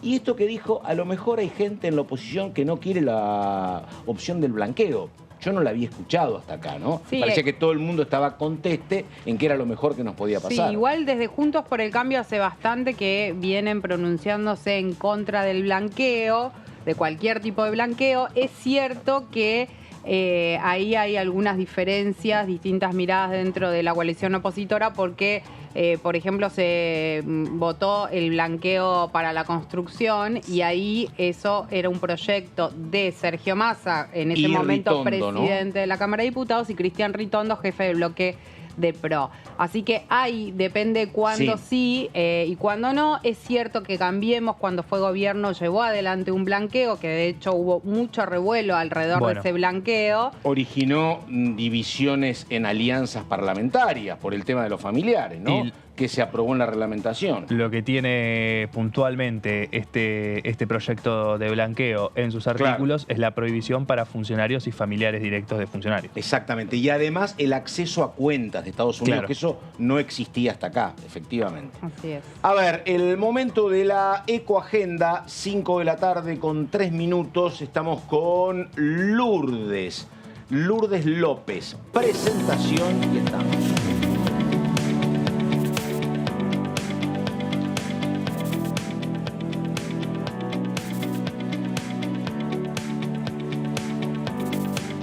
Hola, hola, ¿cómo están? Bueno, bienvenidos a una nueva ecoagenda, nueva edición. Una de las primeras del 2023. Aprovecho y los saludo a todo el piso y por supuesto a la audiencia que nos sigue a través de Diputados Televisión. Bueno, puntualmente es momento de desarrollar una ley muy importante, que en realidad no es la ley de bosques nativos en sí, sino cuando hablamos de presupuesto, ¿cuánto hay del presupuesto 2023 destinado a precisamente la preservación de la ley 26.331, que es la ley de bosques nativos? Fue sancionada y ya tuvo vigencia desde el 2009, donde a partir de esto también se establecen números que de alguna forma alarman cuando hablamos de deforestación, pero también hay que pensar en qué verdaderamente es considerado bosques nativos, ¿no? Esto se ha pensado, se han hecho estudios de preservación y de cuidado del territorio, del terreno, del 19,2% del territorio continental es bosque nativo de nuestro país. Por eso hablamos tanto del cuidado y la preservación. 536.545 kilómetros cuadrados de bosques es lo que cuidar y, por supuesto, se hace una diferenciación en cuanto a categorías de los mismos. Tenemos categoría roja, amarilla, verde. Esto para diferenciar en cuanto al cuidado que hay que tener con estos. Pero ahora sí, hablando un poco de, en 2007 decimos que tuvo esta sanción y recién ya tuvo su vigencia en el 2009, se promulgó. Se sancionó la Ley de Bosques Nativos 26.331 para preservar no solamente el bosque en sí, que vendría a ser, lo conocemos como árboles, vegetación y demás, sino que, por supuesto, la flora y la fauna también. Esta iniciativa contempla una partida de dinero que es destinada a la conservación, que debe ser del 0,3% del presupuesto nacional, que no sé si se acuerdan, pero hace poco también Juan Cabandier lo resaltaba, de que no se está respetando netamente este monto, pero sí año a año se va aumentando la inversión en cuanto a presupuesto para la protección de los bosques nativos. La protección incluye todo lo que son árboles, plantas, animales que habitan estos bosques, el suelo, subsuelo y la atmósfera con su clima y aguas propias. Es también una ley que está muy vinculada a lo que se está buscando en Ley de Humedales, ¿no? Todo lo que es preservación también y cuidado de la vegetación y los espacios verdes, y sobre todo la flora y la fauna, siempre es importante. El tema es que acá por ahí no hay tanto una cuestión de productividad como por ahí sí lo exige Humedales, ¿no? Hablamos de esta productividad, esta sustentabilidad de la mano de la preservación de los humedales. Pero ya no estamos yendo por otro tema, vamos a seguir con lo que es la próxima placa, cuando hablamos de bosques nativos, que si tenemos que ver números, entre 1998 y 2018 se perdieron 6,5 millones de hectáreas de bosques, ¿sí? Esto es un número que entre incendios forestales, tala de árboles y demás, se ha perdido una gran cantidad de hectáreas de bosques nativos. Si bien desde 20 la sanción años. son, claro, ya y es esto básicamente número... me parece que esto es, puede ser en todo el país, pero yo las mayores denuncias las veía en el Chaco salteño, en el Chaco, en esa zona, ¿no? Mucho bosque. Todo lo que es, hay una parte del Chaco húmedo y Chaco seco, que hablando de las diferentes ecorregiones, que son 18 más o menos, pero sí, es verdad, en esta zona, por esto que decíamos, ¿no? De la tala de árboles y de los incendios forestales también, en zonas como Salta y demás, es donde se ha visto el Chaco. Cuando hablamos de Chaco húmedo y Chaco seco, no nos referimos netamente a la provincia de Chaco, ¿no? Es el Chaco salteño. Exacto, es toda una ecorregión que comprende varias provincias como Salta, Jujuy, Chaco inclusive, bueno, hasta Santiago del Estero están incluidas dentro de esta porción, esta ecorregión que les estamos mencionando. Pero sí, realmente se ha pensado en una desaceleración importante desde el 2015. A partir de ese año después ha vuelto a crecer, por eso es que se han armado estos planes de lucha contra el fuego y diferentes grupos de brigadistas especializados. Obviamente no es lo mismo el trabajo que va a tener un grupo de brigadistas que va al sur, a la Patagonia, donde la vegetación y la combustión es distinta, el combustible vegetal es distinto al combustible vegetal que podemos encontrar en el Chaco húmedo o en el Chaco seco y demás. Por eso que también es importante hablar de este presupuesto de bosques nativos. Y en la próxima placa tenemos un poco de las categorías, ¿no? Esto que decimos, diferenciar qué tipos de bosques nativos tenemos en nuestro país, si pensamos que el 19,2% de la porción continental es de bosque nativo. La categoría rojo, que es la primera categoría, son sectores de muy alto valor de conservación. El rojo es porque es como que ya te indica que tiene que tener una preservación o conservación aún mayor, que no se debe transformar, y son los que deben permanecer como bosques para siempre porque... Perdóname, Lourdes, estos bosques son talados. Me parece que hay un rendimiento doble. Por un lado la madera, pero por otro lado son futuras plantaciones de soja. Claro. Exacto. Que es por eso que también se habla de una pérdida constante que después demora mucho más y en este caso en los bosques de alta conservación es prácticamente imposible volverlos a recuperar, ¿no? Por una cuestión de altura, de años de cada uno de los árboles que podemos encontrar ahí. Es una vegetación que realmente... una vez que se tala o que se corta, después es muy difícil volverla a recuperar. Años, sí, 50 o más inclusive. Por eso es que se está pidiendo, en este caso se los coloca en categorías muy importantes. Algún día vamos a ver, lo dejamos para investigar, qué lugares específicamente se clasifican como para que si nos vamos, no sé, al sur o vamos al norte, sepamos qué tipo de categoría de bosque Lourdes, nativo es. y te complico, pero esto en algún momento, no sé, en algún momento mayoritariamente eran terrenos fiscales esto, ¿no? Sí, bueno, esto... Que es el otro problema, digo, porque... Por supuesto. el que vende es la propia provincia, ¿no? Es que también hay un cierto porcentaje, cuando hablamos del giro del dinero para la conservación de los bosques, hay que ver quién es el dueño de la tierra también. Cómo el dueño de la tierra, en este caso que puede ser un particular, va a administrar ese dinero, porque también no solamente tiene que pensar en la productividad del bosque, sino que también en cuidarlo y cómo va a manejar ese fondo que es destinado, y que ya lo vamos a ver en la última placa. Que Cuidar el bosque no te rinde en términos económicos. Claro. La verdad que no, pero por eso es lo que se habla tanto de la productividad y de que sea todo de manera equiparada. Esto que lo establece el artículo 17 del presupuesto 2023, pero bueno, ya lo vamos a ver en la próxima. Seguimos con la placa.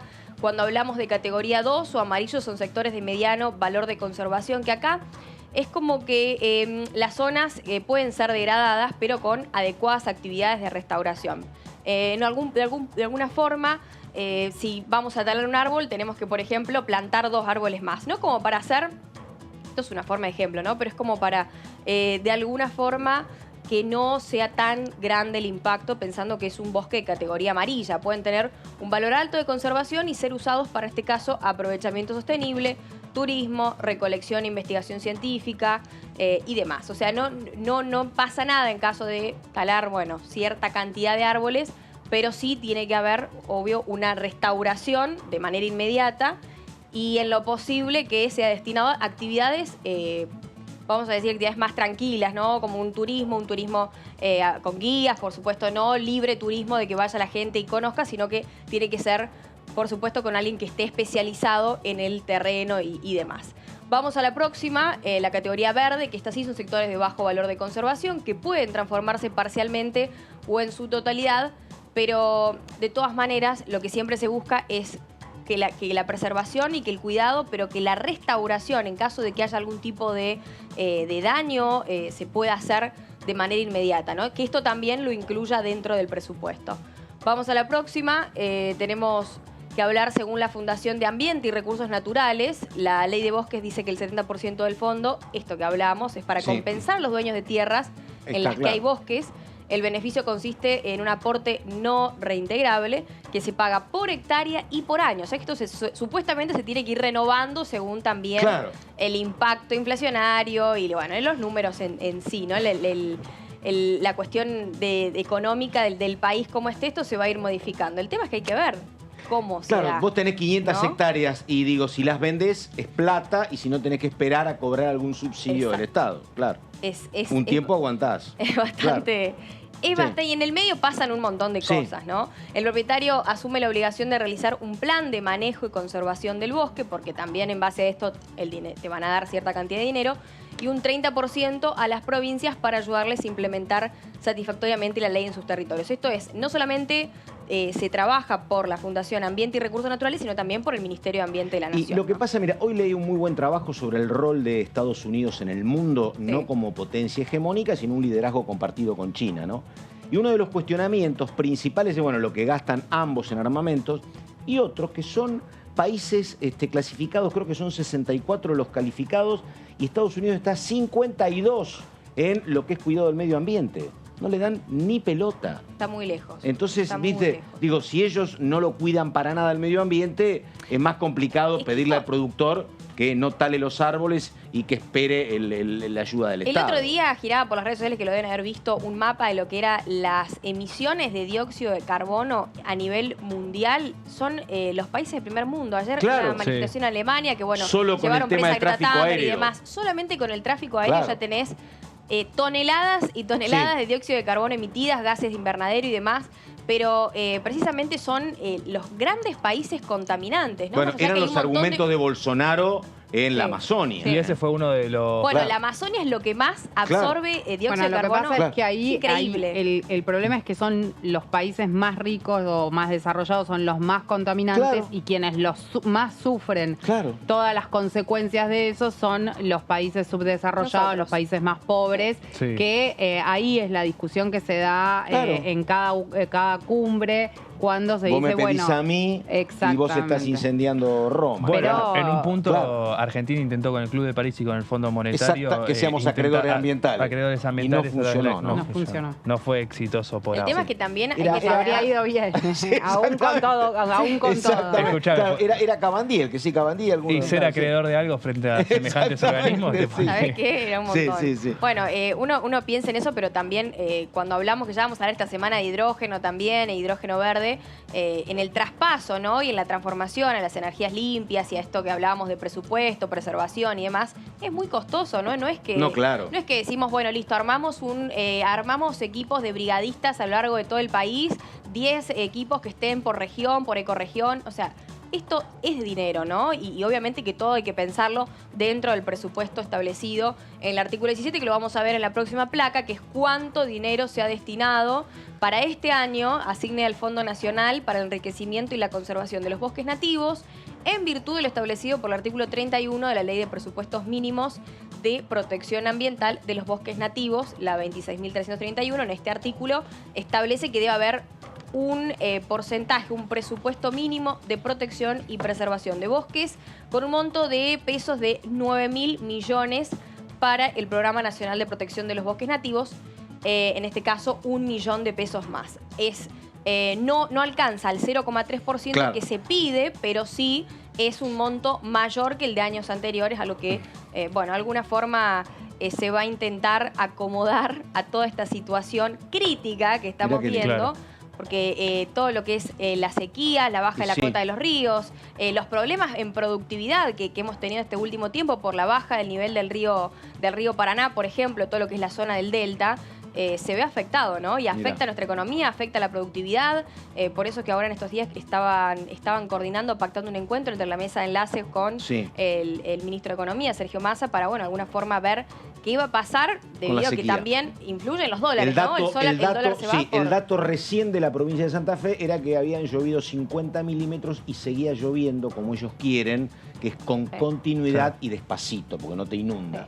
Está llegando y lo esperaban para estos días. A lo mejor te atenúa un poco el problema. Ayer particularmente vi una foto de la diputada Graciela Camaño, que es una de las grandes impulsoras también, miembro muy importante de la Comisión de Recursos Naturales y Conservación del Ambiente Humano, que había reposteado una foto en Twitter donde todavía se ve muy baja la cota del río Paraná, teniendo en cuenta que ha habido lluvias en todo lo que es la zona de cataratas del Iguazú, por lo tanto las compuertas se han abierto. Esto permite que poco a poco vaya ingresando agua al río y de alguna forma se alimenten los diferentes espacios acuíferos y todo lo que es humedales y demás, pero falta todavía. Totalmente. Esto no es que un par de lluvias y ya está. Hablamos del río Paraná por la importancia geográfica que tiene, pero también eso genera que los distintos afluentes y los distintos arroyos que se desprenden, como es el río Rojas, de donde es mi familia, que está seco por primera vez en la historia. Bueno, yo que me crié al lado del Paraná, digo, la verdad, esto que pasa también es rarísimo, porque siempre había inundaciones, pero el caudal era mucho más intenso que el de ahora. Ahora hace mucho tiempo que te falta 1,5 metros y es muy notorio. Vos lo ves en Santa Fe respecto a la altura con el puente colgante. Claro. Bueno, y ahora la verdad hace falta, estuvo muy mal el lecho, ahora mejoró un poquito, pero falta mucho, efectivamente. ¿Dónde queda el río Rojas? Perdóneme. En la localidad de Rojas, en el norte de la provincia de Buenos Aires, cerquita de Pergamino. Sí, claro, conozco, ahora ya sé. Muy bien, bueno, un resumen, un poco después vamos a hablar de hidrógeno, de energía, que sé que eso ahora está muy en boga con el tema de que es un tema que está ahora, que se habló en el presupuesto 2023 cuando fue la presentación de lo que es energías renovables y bueno, de alguna forma también pensar en las baterías de litio. Bueno, todo está vinculado con todo. Vamos a ver también qué pasa con el temario de extraordinarias 2023, a ver si hay alguna otra ley ahí que nos ayude, ¿no? Lourdes López. Gracias. Lourdes, muchas gracias. Un placer. Vamos ahora nosotros con Mara Brauer, diputada del Frente de Todos, que decía lo siguiente. Bueno, la verdad que la agenda que presentó el presidente para extraordinarias es una agenda muy, muy importante, muy interesante para todos los argentinos y argentinas. Digo, para dar 2 ejemplos. Por un lado, el pago de la deuda previsional para todas aquellas personas que trabajaron toda su vida y que no tuvieron aportes, la mayoría de las veces no porque ellos no quisieran, sino porque justamente aquellos que los empleaban no hacían los aportes correspondientes, los tenían trabajando fuera de la regla. Entonces, personas que han trabajado toda la vida y que ahora cumplen 60 o 65 años, capaz que le faltan 10 años de aporte, 8 años de aporte, 15 años de aporte, y esta ley les permite pagarlos. Para todos aquellos que dicen, ¿se van a jubilar sin haber aportado? No, van a aportar, van a pagar aquello que deben. Y los que dicen se van a jubilar sin haber trabajado, miren a su alrededor y fíjense en su propia familia cuántas de las personas que trabajan hoy en día tienen aportes. Esa ley es fundamental. También es fundamental una ley que presentó el Ejecutivo. Yo soy vicepresidenta de la Comisión de Ciencia y Tecnología, que es el Plan 2030 de Desarrollo de las Ciencias y la Tecnología. Ustedes saben que un país no avanza, no crece, si no le suma conocimiento, valor agregado, ciencia, innovación. Además, lo vemos en el ejemplo del litio. No es lo mismo exportar litio que exportar baterías de litio. Eso genera riquezas, genera dólares que entran al país y genera muchísimos puestos de trabajo. Digo, para darte 2 ejemplos de las importantísimas leyes que presentó el presidente. Bueno, a ver, enseguida se ocupa de un tema muy específico Gaby Vulcano, pero me dijeron, mira, para entender mejor, primero esta nota de un compañero trabajador aquí en el Congreso de Facundo. A ver, la vemos y después Gabriela Vulcano. Me llamo Facundo Emanuel Toba. Ahora estoy trabajando en un sector que se llama Expediciones, acá en el Palacio. Y hago cadetería. Traigo todos los papeleríos adentro de la cámara, adentro del anexo. Aprendí un montón de cosas.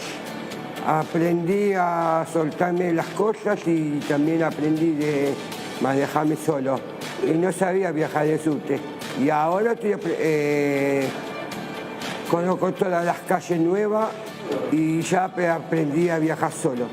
Y vengo de lunes a viernes, domingo y sábado descanso. Mis compañeros y los que están todos trabajando los quiero más que mi vida, son como mis segundos hermanos. Tengo un deseo que mejore la Argentina, que estamos en el país más, digamos, expectativas y que sea muy amplia. Le doy un beso a toda la familia y toda la expectativa que hay de Congreso. Siempre muy atento y muy afectuoso con cada uno de los requerimientos de todo el mundo acá en el Congreso, así que nuestro abrazo grande también. Vulcano, ¿por qué vinculamos a Facundo con usted? A ver. Bueno, este es uno de los proyectos que se quiso discutir en el año pasado, que no fue posible porque, bueno, decíamos antes, hubo desacuerdos entre el oficialismo y la oposición y no se consiguió finalmente llevar adelante el debate de esta iniciativa, que tiene un nombre muy extenso, pero que con el título que tiene, si bien es extenso, es fácil de entender de qué se trata. Es un proyecto de acompañamiento de las personas que reciben un diagnóstico de trisomía M21 o síndrome de Down para su hijo o hija en gestación o recién nacido. Esto es una de las iniciativas, Pato, que antes te mencionaba que tienen el consenso. Que debería haber, claro. Que la verdad es que es muy difícil encontrar algún diputado o diputada que esté en contra de este tema. Ha sucedido con otros proyectos que fueron aprobados casi por unanimidad, también de temas de salud, referidos a lo que tenía que ver con la muerte neonatal y demás. y que se opuso un solo diputado, votó en contra. Sí, me acuerdo, Sánchez, ¿no? Sánchez, pero en cosas muy puntuales, la verdad es que en términos... Pro Neuquén, si no me equivoco, sí. Sí, en términos generales, esta iniciativa tiene consenso. El gran tema es que, como decíamos antes, ahí la oposición dice, bueno, es un proyecto con el que estamos de acuerdo, pero se quiere discutir en el marco de lo que ellos consideran es una embestida contra el Poder Judicial. Algunos de los objetivos, porque es un proyecto muy extenso, uno de esos objetivos es proveer a los progenitores la información completa y actualizada sobre el diagnóstico, pronóstico y servicios de apoyo para las personas con síndrome de Down y sus familias. Esto parece algo como... Eso te iba a preguntar, ¿todavía hay que explicar eso siglo XXI? Sí. A ver. Parece una obviedad, pero no todas las familias, no todos los progenitores reciben la información necesaria cuando se enteran que van a tener un bebé o una beba con síndrome de Down. A veces no se les da la información completa y obviamente muchas veces las personas se quedan con a veces algunos imaginarios sociales que hay respecto a este tema y de ahí la importancia... Perdóname, lo que uno ve cuando habla con madres y padres es que hay otra cuestión que es como inexplicable. Siempre o muchas veces hay diagnósticos catastrofistas que no se terminan después confirmando ni mucho menos, porque va cambiando la vida, hay mejoras, avances, otra manera de insertarse. Cuando los padres y madres cuentan, generalmente les dijeron lo peor en su momento, que tampoco se entiende fácil por qué hacen eso, ¿no? Exactamente. Justamente por eso es tan importante la información, y ahí lo de información completa es poder darle esa información, esos datos, inclusive con experiencias de otras familias que puedan tener los padres, los progenitores, respecto a qué hacer, a cómo, bueno, recién vos decías, ¿no? Estas ideas que hay, no se piensa hoy del mismo modo lo que tiene que ver con la educación. Nunca más va a caminar, nunca va a ir a la escuela, esas enormidades que te dicen. Sí. Hoy todo eso cambió, pero para eso es necesario que las familias puedan recibir la información adecuada. Bueno, en ese sentido va este proyecto. Decíamos que hay muchas iniciativas de estas características donde a veces parece obvio que las familias, frente a una situación distinta, por decirlo de alguna manera, inesperada, cualquiera sea esa situación, no deberían tener una información que no se tiene, que a veces depende de el médico, la médica, de la institución y demás, pero que no está legislada. Bueno, como decíamos, en ese sentido va este proyecto. Después vamos a ver otro de los puntos que plantean. Es brindar la estimulación temprana al recién nacido con diagnóstico de síndrome de Down para asegurar su calidad de vida en igualdad de oportunidades. Esto es otro de los puntos importantísimos de esta iniciativa, porque también el tema de la estimulación temprana en el recién nacido muchas veces termina dependiendo de los recursos que tenga esa familia, del lugar al que pueda acceder. De las horas que lo pueden atender o no. Exactamente. Y justamente la idea es, igualar. Siempre decimos que o por lo menos yo digo, y lo dicen muchos otros y otras, que lo mejor tiene que ver aquí en la Cámara de Diputados cuando uno ve sesiones donde se amplían derechos, se otorgan derechos, se trabaja en función de dar una mayor igualdad a los ciudadanos y a las ciudadanas. Bueno, en este sentido también, que no quede en manos de los recursos que pueda tener cada familia o en la información. También decíamos, el otro punto de poder tener una información adecuada está asociado a esto. Si la familia tiene la información adecuada, también puede reclamar, bueno, por ejemplo, necesito esta estimulación temprana para el recién nacido, pero si no tiene esa información de lo importante que es, justamente que para el desarrollo a lo largo de su vida pueda tener esta estimulación temprana, no hay cómo reclamarlo. Después, contribuir a la plena inclusión de las personas con discapacidad. Este es otro de los puntos que decíamos que también es muy importante, porque a veces el desconocimiento hace que terminen por fuera de muchos espacios que no solo tienen que ver con los espacios educativos, sino también laborales. Entonces me parece que, bueno, ahí es otro de los ¿Te acordás? Hubo durante un tiempo algún intento de que el sector privado sea generador de puestos de trabajo. Eso pasa poco. Eso generalmente, el Estado sí tiene algunas herramientas, te facilita el ingreso, pero el sector privado fue como una moda en alguna hamburguesería, ¿te acordás? Después cuesta mucho trabajo. Sí, y además también pensar en trabajos de calidad, con todos los derechos laborales que le corresponden a todas las personas al momento de acceder a un trabajo. Bueno, se busca promover la formación y capacitación continua de profesionales de la salud sobre el tema. Porque esto también, cuando hablamos de falta de información, de desconocimiento de muchas cuestiones vinculadas al síndrome de Down, incluye a los profesionales de la salud. No solamente son las familias las que a veces no acceden a esa información, sino que a veces los profesionales de la salud o dan información incorrecta. ¿Qué es, perdóname, porque digo, bueno, vos sos madre, digo, te ha tocado que te digan, que te muestren a tus hijas, pero digo, la verdad que es una carrera larga y de mucha formación la medicina. Son 6, 7 años de cursar y después tenés 3 o 4 años de especialización.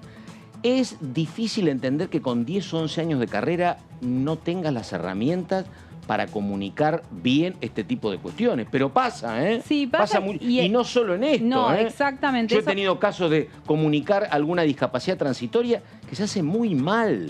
Sí. Y no importa que sea medicina pública o privada, pasa en todos lados. ¿eh? Sí. Ahí, en realidad, si vemos muchas de las iniciativas en temas de salud, se pone mucho el foco en lo que tiene que ver con la capacitación de los trabajadores y las trabajadoras de la salud, porque justamente, bueno, se forman para cuestiones que obviamente están vinculadas a la especialidad que cada uno de los médicos, médicas, enfermeros, enfermeras tienen, pero también falta que se puedan formar en otros temas y a veces pueden tener la información, pero también es importante el modo que es el 100% llevan adelante cambia, al momento de comunicar y de poder también plantear las distintas opciones, las distintas alternativas que hay para poder que ese hijo, esa hija pueda llevar una vida lo mejor posible a lo largo de su vida, valga la redundancia. Se deberán elaborar un protocolo respecto de la comunicación, información, de esto estábamos justamente también hablando, la importancia de cómo se debe comunicar, que debe proveerse a las personas cuyo hijo en gestación o recién nacido recibe un diagnóstico de síndrome de Down. Bueno, esto decíamos, no solamente es que los trabajadores y trabajadoras tengan la información, que la transmitan, sino que también la puedan transmitir bien para que las familias puedan entenderlo en un lenguaje también simple, porque hay muchas veces los trabajadores y trabajadoras de la salud le dan información a la familia sobre este tema u otro, pero de un modo poco comprensible. Y sabés que hay, exactamente, y sabés que hay también que uno observa mucha despersonalización por una permanente rotación de personal. Te atiende a la mañana un médico, a la tarde otro, al día siguiente otro. Hay como el vínculo a veces más concreto es con las enfermeras o enfermeros, pero hay mucha rotación médica también, en la medicina pública o en la privada, y no sabes con quién estás hablando muchas veces. Sí, y a veces depende, tal vez en el caso de, bueno, de cada familia o de cada madre o padre que tal vez pueda preguntar y pedir más información. Hay veces que la familia o los progenitores pueden sentir que bueno, el médico o la médica o el enfermero o la enfermera les dijo algo y entonces no hay que preguntar más. Siempre hay que pensar tus derechos, claro. Exactamente, en el derecho de los pacientes, en el derecho en este caso de las familias y progenitores que van a tener un niño o niña con síndrome de Down. Se prevé que se difunda cartelería en los establecimientos de salud respecto de los derechos de los progenitores que reciben un pronóstico o diagnóstico y de las personas con síndrome de Down. Esto, bueno, también es muy importante que en los distintos establecimientos de salud esté la información a la vista para que cualquier persona pueda acceder a esta información más allá de lo que les puedan transmitir los trabajadores o trabajadoras de la salud o de los distintos establecimientos de salud sobre este tema. Bueno, decíamos, esta es una de las iniciativas que forma parte del temario de sesiones extraordinarias, está entre estos 27 temas que hablábamos. Siempre estamos poniendo en estas últimas semanas el foco en lo que tiene que ver con la agenda judicial, que como decíamos, hay 4 iniciativas sobre los temas judiciales, pero no hay que perder de vista que hay muchos otros temas que tienen que ver con temas de salud, con temas sociales, con temas económicos. Y bueno, una de estas iniciativas es esta que les estábamos contando recién. Veremos qué pasa si finalmente se puede avanzar con este proyecto. Otro de los proyectos importantes que ya no está aquí en la Cámara de Diputados, pero en el que hay mucho consenso, que es el de alcohol cero, que costó que se pudiera aprobar. Finalmente acá se aprobó, bueno, queda en el Senado. Y así hay muchas otras iniciativas que hay acuerdo entre el oficialismo y la oposición. Falta que se pueda avanzar en este sentido. Creemos que si se destraba el tema entre el tema judicial, o por lo menos que se pueda tratar algunos otros proyectos, ¿no? Ahí estamos, Gaby Vulcano. Bueno, temazo el tema de la atención médica, porque obviamente es imposible, como en ningún caso, generalizar. Hay alguna atención con enorme dedicación por parte de médicos, por parte de enfermeras, pero en muchos casos hay también falta de empatía, y la verdad que uno está como en problemas cuando necesitas atención para vos o para terceros y estás en un hospital o en un sanatorio, y la falta de empatía te golpea mal. Golpea mal. Es una necesidad para los pacientes. También pone un poco el foco en la salud, también en la atención, también en el cuidado de las personas, cómo fue la atención por muerte perinatal. Pero claro. Otro de los proyectos que se aprobó el año pasado en esta Cámara, que bueno, ojalá pueda salir pronto. Y lo decía Gaby, es cierto eso de que flaco o doctor o doctora utilicen el lenguaje más comprensible para el otro. Claro. Esto de estar arriba y sos la voz de Dios, y si no entendió es un problema suyo que no entiende, es al revés. Pero cuesta. Y yo, la verdad, uno creía que esto con el tiempo iba a mejorar, porque está como muy... A ver, está más horizontal el rol del médico, no es el rol del médico... Exactamente, pone cara. Porque uno imaginaba hace 30 o 40 años, era un médico... Claro. Y o sea, puedo decir que es difícil. Obviamente no todos los médicos, no todas las médicas tienen el mismo modo de trabajar ni de comunicar, pero bueno...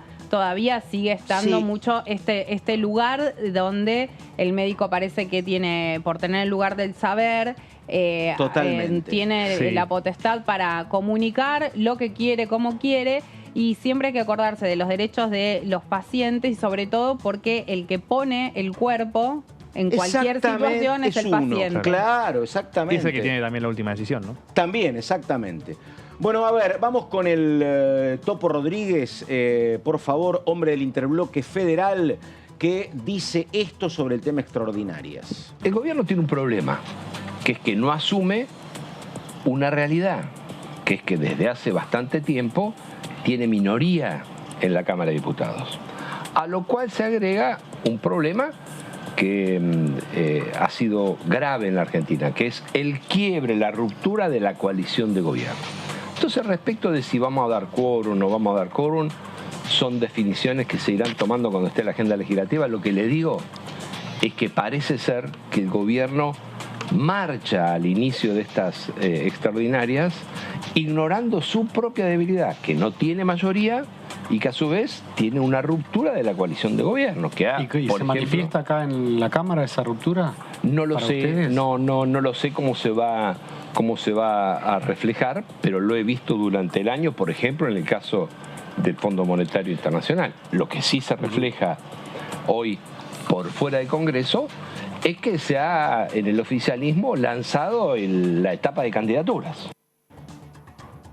Bueno, ahí estamos, hablando mucho del tema que nos había ocupado recién y escuchando todo lo que dice el Topo Rodríguez.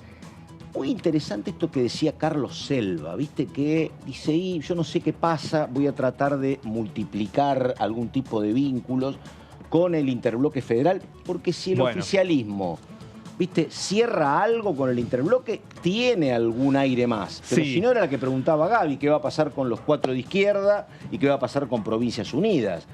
Pero digo, claro, el tema es que ¿sabés qué pasa? La unidad ante todo en el interbloque, no se van a romper entre ellos, ¿no? Me parece. Sí. Pero y entonces, bueno, los cordobeses no van a acompañar. No, igual ojo, porque el interbloque federal suele manifestarse de formas distintas. No es que tiene una unidad centrada principalmente en el comportamiento respecto a las sesiones. Han tenido diferencias muy fuertes con el proyecto de humedales y demás cuestiones.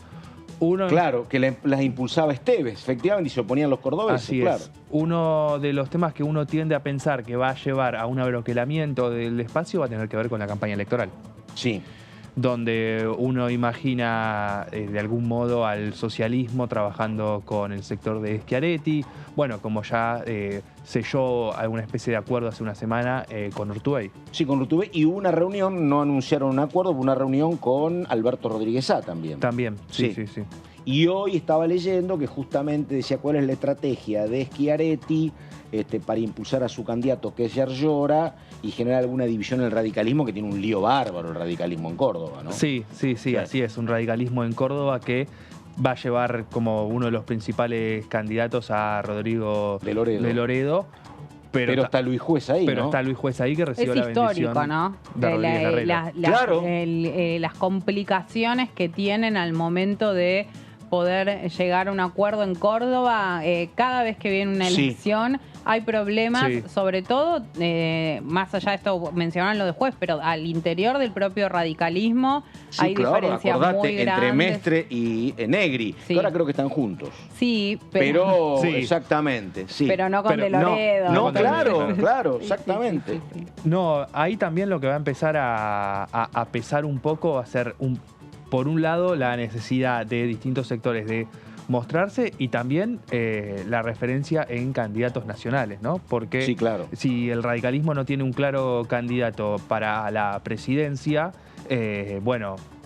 empieza a haber un desbalance en esa competencia. Sí, lo que yo decía, por ejemplo, con Randazzo obviamente es más complicado, hay heridas más frescas con Randazzo, pero el Topo Rodríguez en su momento fue ministro de Asuntos Agrarios de Scioli en la provincia. Sí. Y Graciela Camaño, que me parece que a ella se refería Selva, fueron compañeros. Pero bueno, no han logrado. Hoy no han logrado. Alejandro Topo Rodríguez está con una posición muy firme respecto a que, por un lado, no va a acompañar el pedido de juicio político a la Corte Suprema de Justicia. Recordemos que él forma parte de la comisión de juicio político que encabeza Carolina Galear. Sí, no, eso ya lo dejó en claro. Y sobre lo que tiene que ver con avanzar con la discusión de otros temas, dicen, en este contexto donde ahí son varios los que creen dentro del interbloque federal que hay de alguna manera un atropello a la Corte Suprema de Justicia, están un poco expectantes de qué es lo que pueda pasar con esta idea de reformar el Consejo de la Magistratura a través de decreto, que lo cierto es que más allá de declaraciones, no hay nada en concreto por el momento. Dijeron, bueno, si el Congreso no avanza con esto, estaría esta otra posibilidad. Ahí cuesta pensar cómo se va a posicionar el interbloque federal. Vos recién decías, Pato, bueno, algunas cosas también es cierto que estamos en un contexto electoral y eso cambia el panorama. Y después, ¿qué pasa? Bueno, decíamos, con los diputados de Córdoba Federal. ¿Qué pasa con el socialismo? Donde me parece que ahí... Que ahí tienen un tema también en Santa Fe. Si van solos, con García, no es Teresa García, es García, sí. Susana me parece, la viuda de Lifchitz, si van con ella y con alguien del radicalismo como fueron en su momento, claro. O se pliegan al gran acuerdo que intentan algunos en contra del peronismo. Claro, donde incluso iría Juntos por el Cambio. Lo veo complicado que vayan juntos, ¿no? Sí, ahí hay que leer cada uno de los posicionamientos que se den al interior de la Cámara de Diputados en función de los acuerdos que se cierren en cada una de las provincias, sobre todo en las provincias donde hay mayor tensión dentro de Juntos por el Cambio, que son varias. Nosotros mencionábamos la provincia de Córdoba, pero hay otras donde también la situación está difícil. Y entonces no se puede pensar de manera escindida lo que pasa acá de aquello que pasa en el terreno electoral, ¿no? Bueno, la primera paso sin candidatos a presidencia sin definirse va a ser en pocas semanas en La Pampa. Claro. Entre Martín Maquieira y Martín Berongaray, un radical del espacio Evolución, con un pro del sector de Larreta. Claro. Con un peronismo que va a intentar retener la provincia. Sí. Vamos a ver que... No la perdió nunca. Si estoy haciendo memoria, desde el 81 no la perdió nunca. Siempre la gobernó el peronismo. Pero vienen de una mala elección. Eso te iba a decir. Exacto, una mala elección. Sí, fue mal. Pero bueno, ahí vamos a tener un primer pantallazo general de cómo se va a dar en una elección en una provincia donde el caudal de votos no es representativo del total del país. Pero sí podemos empezar a ver cómo se va a dar esa dinámica de interna dentro de Juntos por el Cambio. Ahora, casi en un sincericidio, ¿no? Enseguida viene Miguel Base, digo. Uno tendría que esperar en el medio de todo este lío, donde está el juicio político, donde están las elecciones, que salvo algún proyecto como el síndrome de Down tuyo, lo otro es como rarísimo que haya acuerdo para cosas más densas, me parece. Como por ejemplo... Y para cualquiera, para el blanqueo, para el acuerdo, digo, me parece que no están dadas las... Viste, cuando arregles una cosa se te desarregla otra. A mí me parece que son más los que sí que los que no. Así, agrobioindustria. Sí, yo tengo cuando hice el repaso de las iniciativas que hay, me parece que son más los proyectos que sí, que tal vez no son los de mayor peso, que los que no, que en los que no hay acuerdo. No, por eso yo digo que puede ser que lo tuyo, el tema del síndrome de Down y otros se terminen votando, me parece que sí. Bueno, es que ahí es lo que dicen desde un sector de la oposición, que aunque estén de acuerdo, no van a dar quórum para tratar esos temas, ni tampoco los van a acompañar si se sigue insistiendo con los temas judiciales. Que no se acota, porque también lo que dicen desde Juntos por el Cambio es: no solamente desde el oficialismo decidieron llevar adelante el juicio político a la Corte Suprema de Justicia, sino que redoblaron la apuesta con las otras cuestiones y agregaron otros proyectos que no se venían tratando porque el Frente de Todos sabía que no tenía los votos suficientes. Entonces, si bien tienen media sanción del Senado, quedaron ahí. Entonces dicen, bueno, lejos de tratar de tener algún acercamiento... Va a haber siempre una sospecha de decir, che, nos ponemos de acuerdo en tratar 3 o 4 cuestiones. Y esto, viste, puede ser una sesión especial, pero van a estar siempre, me parece, Juntos por el Cambio con el temor de que en algún momento haya 131 y quieran 129 y quieran avanzar con otros proyectos. Sí, eso también es algo que plantean, es otro de los argumentos que dan. Desde el Frente de Todos dicen, bueno, nosotros vamos con los temas judiciales, tendremos que ver si conseguimos el número o no lo conseguimos. Juntos por el Cambio está en todo su derecho de no acompañar, de oponerse, de rechazar, de no dar quórum para eso, pero de manera paralela se pueden trabajar otros temas como siempre lo hemos hecho, porque ahí está el argumento entonces que solamente se va a poder avanzar en la discusión de temas de relevancia para el país si no se toca ningún proyecto importante. O que no sea ningún proyecto que Juntos por el Cambio no esté de acuerdo. Entonces dicen, bueno, así no se puede. Y lo que dicen es, nosotros estamos gobernando, las sesiones extraordinarias son convocadas por el Ejecutivo Nacional. El Ejecutivo Nacional dispone un temario y dentro de ese temario se tratan los proyectos que, bueno, se puedan tratar. Sabemos que los 27 proyectos... Imposible. Es casi imposible que se traten. El año pasado tuvimos un temario también muy extenso, no tanto. No pasó nada. Y no se trató ninguno. A ver, vamos con justamente Miguel Base, hombre del radicalismo de la provincia de Buenos Aires, que también tiene decisiones importantes a nivel partidario para este fin de semana. Incluso habló de eso Base, pero acá se refiere a esta cuestión. A ver. seguramente vamos a tener una situación de un debate complejo en los próximos días, porque como digo, nosotros también estamos muy interesados en aprobar leyes que desde nuestro punto de vista son muy importantes, pero que necesariamente... ¿Cuáles serían esas leyes, Miguel? Bueno, hay muchas leyes, por ejemplo, nosotros venimos planteando desde el año pasado la necesidad de aprobar el tema de alquileres, que nos parece fundamental, nos parece muy importante. Venimos también tratando de impulsar que en el Senado, ya no lo digo como diputado, sino como parte integrante de Juntos por el Cambio, que en el Senado se acompañen leyes que ya fueron votadas en la Cámara de Diputados, que desde nuestro punto de vista son muy importantes, como el tema del registro de alimentos, como el tema del alcohol cero. Después tenemos el debate abierto de humedales, que ahí tenemos también nosotros una posición importante que es distinta a la posición del oficialismo, pero que desde nuestro punto de vista es una ley en la que hay que avanzar, y tenemos, creo, una posición muy, muy responsable respecto del tema, y nosotros queremos que haya que se sancione esta ley. Hay una ley que fomenta la inversión en la agroindustria, que desde nuestro punto de vista también es importante. Bueno, estas son algunas de varias cuestiones, además de otras cuestiones que todavía no han sido tratadas en la Cámara de Diputados, como por ejemplo el tema de los créditos UVA, que también es un tema que afecta a un sector muy importante de la población. Y además de esto sabemos que existen leyes vinculadas con cuestiones económicas que necesita el propio gobierno, así que nos extraña incluso, la verdad es que nos extraña, a mí por lo menos me pasa eso, que el gobierno haya avanzado en esta situación de generar una tensión mayor con toda la oposición a partir de plantear este juicio político en la Corte. A ver, Eduardo Fernández, hombre del Frente de Todos de Córdoba, ahora que dice lo siguiente.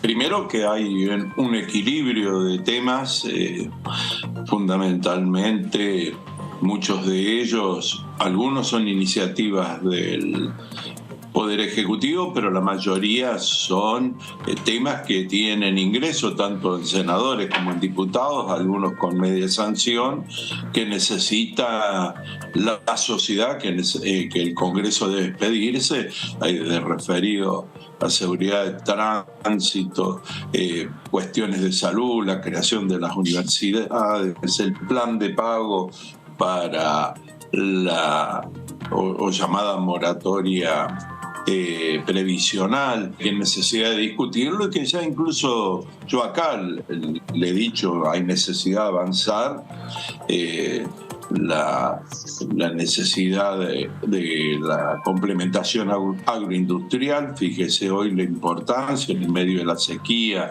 y en medio de una situación internacional tan volátil, tanto por la guerra que por razones climáticas, la necesidad de agregar valor, que el Estado cumpla, monotributo para favorecer a algunos sectores, sobre todo ante la necesidad de que mantener los científicos, los técnicos, y que sean remunerados en las diferencias y ante la variedad de cotizaciones de dólares que hay. Es decir, hay un montón de temas urgentes para el país, ni hablar de la justicia.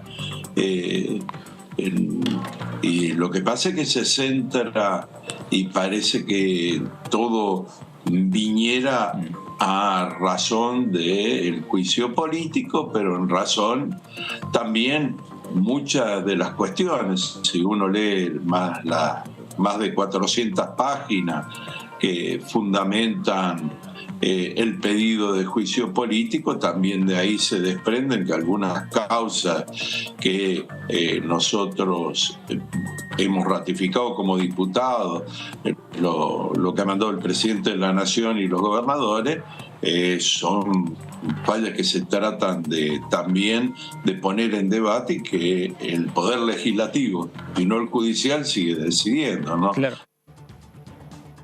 Bueno, ahí estamos entonces, la palabra de Eduardo Fernández, pero bueno, ahí está, qué sé yo, están los que son más optimistas, dicen que va a pasar como un rayo el tema del juicio político, que en algún momento se va a terminar y que después podrán sentarse a acordar temas. ¿Qué sé yo? ¿Usted piensa así o más o menos? Y en algún momento la necesidad de acuerdo de temas va a estar. Mucho tiempo el Congreso cerrado va a terminar complicando a los distintos sectores. Por H o por B van a tener que terminar sentándose y acordar una salida, porque es lo que suele pasar cuando no se dan estos tipos de acuerdos, y en algún momento va a tener que volver a funcionar este Congreso. Espero que en poco tiempo. Los acuerdos son muy complicados, difíciles, y nosotros ya le preguntábamos a Arroyo quién gana. Dice, lamentablemente gana el discurso más ultraliberal y más antipolítica, lamentablemente, pero uno ve que las recetas para encontrar el diálogo y el acuerdo son como muy complicadas. Sí, son complicadas. Hay que remarcar de nuevo que no tienen que ver solamente con este tema. Ya el año pasado estaban complicados. Yo creo que en parte porque hubo un adelantamiento de lo que tiene que ver con este debate electoral que se anticipó, y que todo indica que a medida que transcurre el tiempo va a ser más difícil poder llegar a acuerdos, porque ahí sí el oficialismo, la oposición van a estar, por un lado, muy abocados a dirimir las internas que tienen que conseguir saldar de alguna manera sin salir heridos, porque ahí dentro del oficialismo y dentro de Juntos por el Cambio sí tienen algo en claro. Y eso lo dicen en los dos espacios, nosotros queremos privilegiar la unidad. Para privilegiar la unidad, si bien van a ir a internas, van a participar de las PASO. Lo vimos con el tema universidades, ¿no? Acompañaron hasta ahí, pero después no iban a romper el tema y efectivamente generar una crisis. Sí, por eso parece difícil que se puedan resolver o llegar a acuerdos. Si no se consigue ahora mínimos acuerdos, me parece que para marzo, abril va a estar más difícil. Falta la convocatoria del oficialismo a sentarse a acordar, básicamente. Y además, digo, esto lo hemos dicho alguna vez y ya terminamos. Si no hay el más mínimo diálogo afuera, nunca toman un café Alberto Fernández con Macri, ni Cristina con Patricia Bullrich, eso no existe. Por eso digo, ¿me entendés? Digo, entonces, acordar algo acá siempre es un poco más complicado. Yo pondría la fichita en algún mensaje entre Larreta y Massa. Eso no lo descartaría. Ahí estamos. Sí, ahí sí. Vulcano, muchísimas gracias, Gaby. Gracias, hasta cualquier momento. Señor Antonio, hasta la próxima, Pato. Nos estamos despidiendo, nada más. Muchas gracias, buenas tardes y hasta la próxima.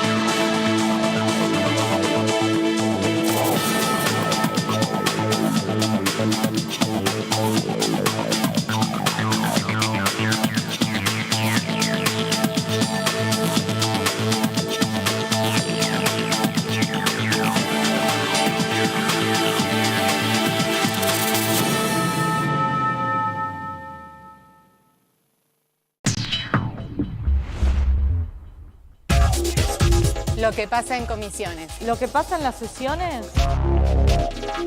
Lo que pasa en el Congreso. Lo que querés saber de nuestro Parlamento, te lo contamos nosotros. Porque somos tu voz en el Congreso. DTV, el periodismo en el Congreso. ¿Qué diferencia hay entre la Cámara de Diputados y la Cámara de Senadores? La Cámara de Diputados representa al pueblo de la nación argentina